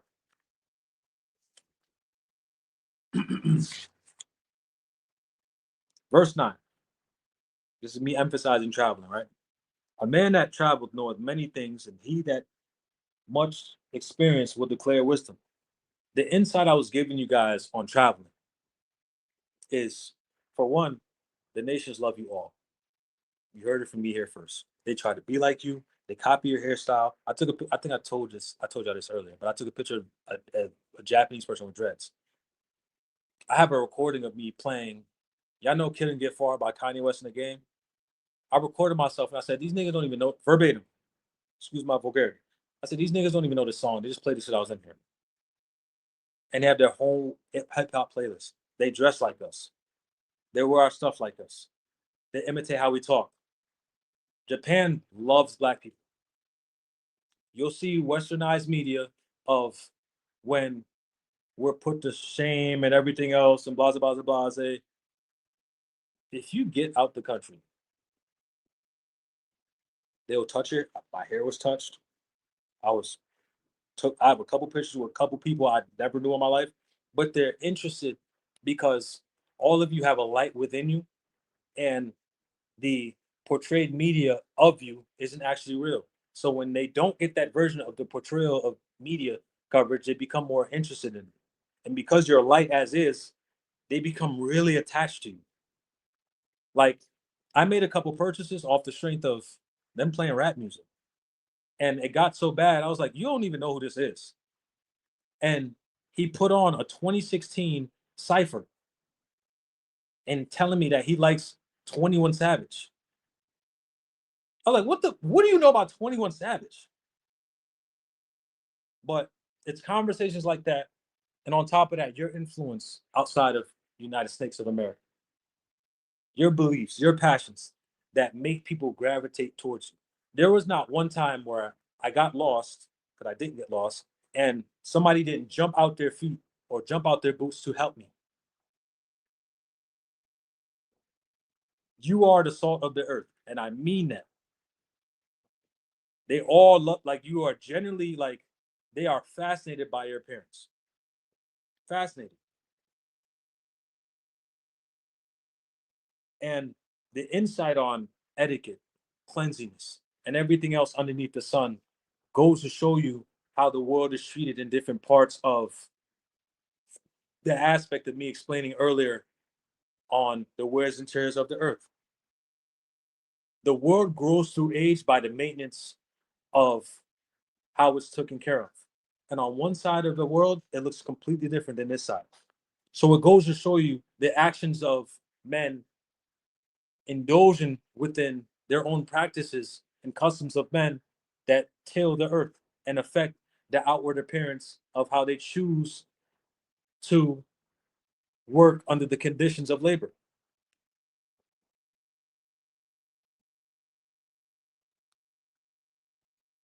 Verse 11. And even I'll read from verse 10. He that had no experience knoweth little, but he that had traveled is full of prudence.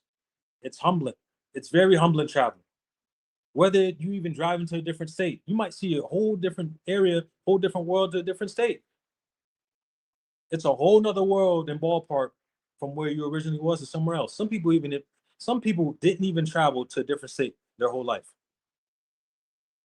I got people that I know that are opinionated about New York and they've never stepped foot in New York more than 3 to 5 times, but are opinionated off of westernized media.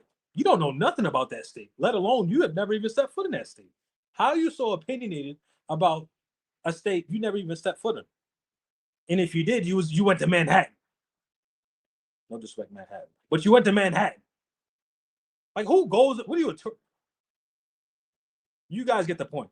Like, everybody has become so opinionated. Like, views of this, views of that, and everything else. And they don't actually sit and spend time with the culture of the landmass to understand why the world is cultivated within that landmarker, of course, is the way it is.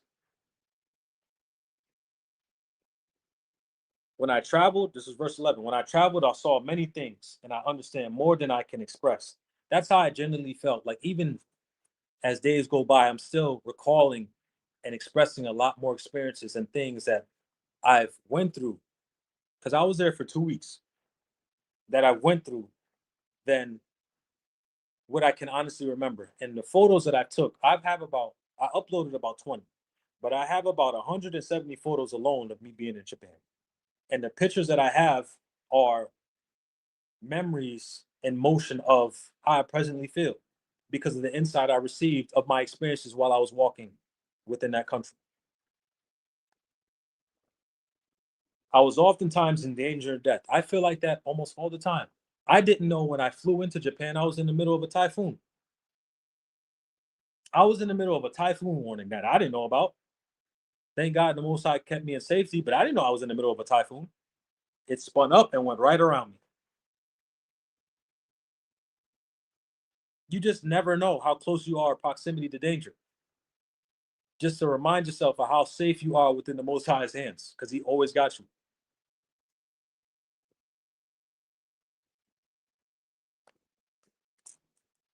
The last scripture I have is Sirach chapter 14, verse 14. Defraud not thyself of the good day, and let not part of the good desire overpass thee. If you have a good desire to take the trip, Zaquan, they thought I was John Legend, Jalen Hurts. My cousin makes this run on joke of imitating Asian people saying I look like Tracy McGrady, um, Alan Payne. They thought I was every light skinned person, pretty much. Even guys, I made a best friend in Japan. Do y'all know that they court friendships? It takes a year for you to become their friend in Japan. And because of the knowledge I kicked to this particular person through Google Translate and a little bit of English that he knew and a little bit of Japanese I used to get by, we became best friends. We talk to each other. And he texts me in Japanese, I text him in English. But the fraud, not that self of a good thing. If you have something in motion, in mind, execute it, bro. Like, yes, to get there in the process and progress isn't comfortable. But the end result of you doing the thing to receive the reward is always a beautiful thing.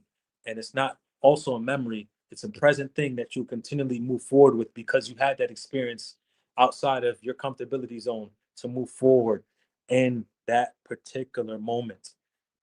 And it's a memory to help you and put that fuel to the fire of doing something next, doing something this, doing something that, doing something that.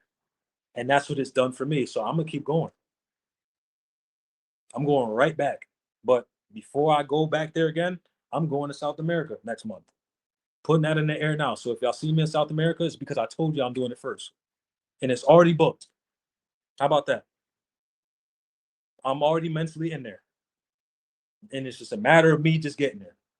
So tonight I want to emphasize the importance, and I made this class as soon as I got back from Japan, how important it is to reward yourself and also to be a traveler in motion and having the memories of having the ability to travel, even if you don't go state to state, go to a park, go somewhere outside of your comfort zone to where it's a new experience and study how you feeling.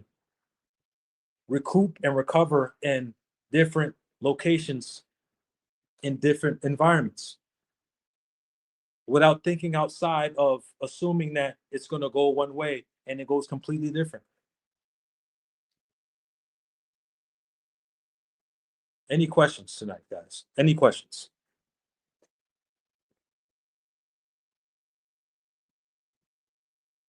Black Japanese people. I only seen a couple. There's dark skinned ones, yes, and I only seen like black people who came from America in the clothing or moved out there and stuff like that, as far as visa goes and stuff like that. Um, I need to go. I'm going back to see the countryside, but I didn't see as much. But any questions, guys?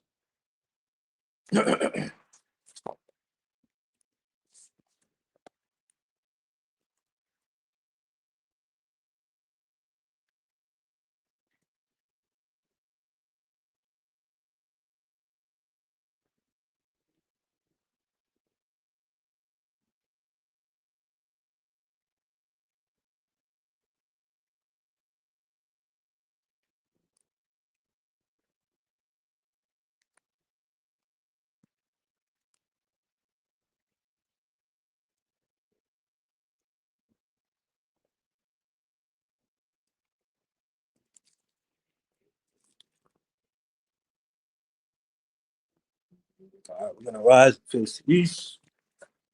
Oh. This is Psalms chapter 121. I will lift up mine eyes unto the hills, from whence cometh my help.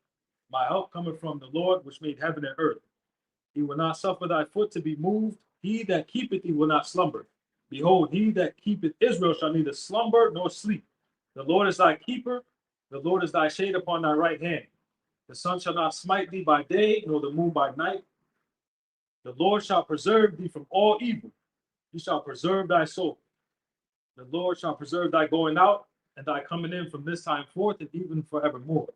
In the name of Yahweh, Ba'ashem Yahushua, the water, the miyat, the water, the water, the water, the miyat, the milk, Haman. All right. So get with me if you guys have any questions about traveling, and even anything that I touched on as far as our topic tonight. And I'll try to answer to the best of my ability.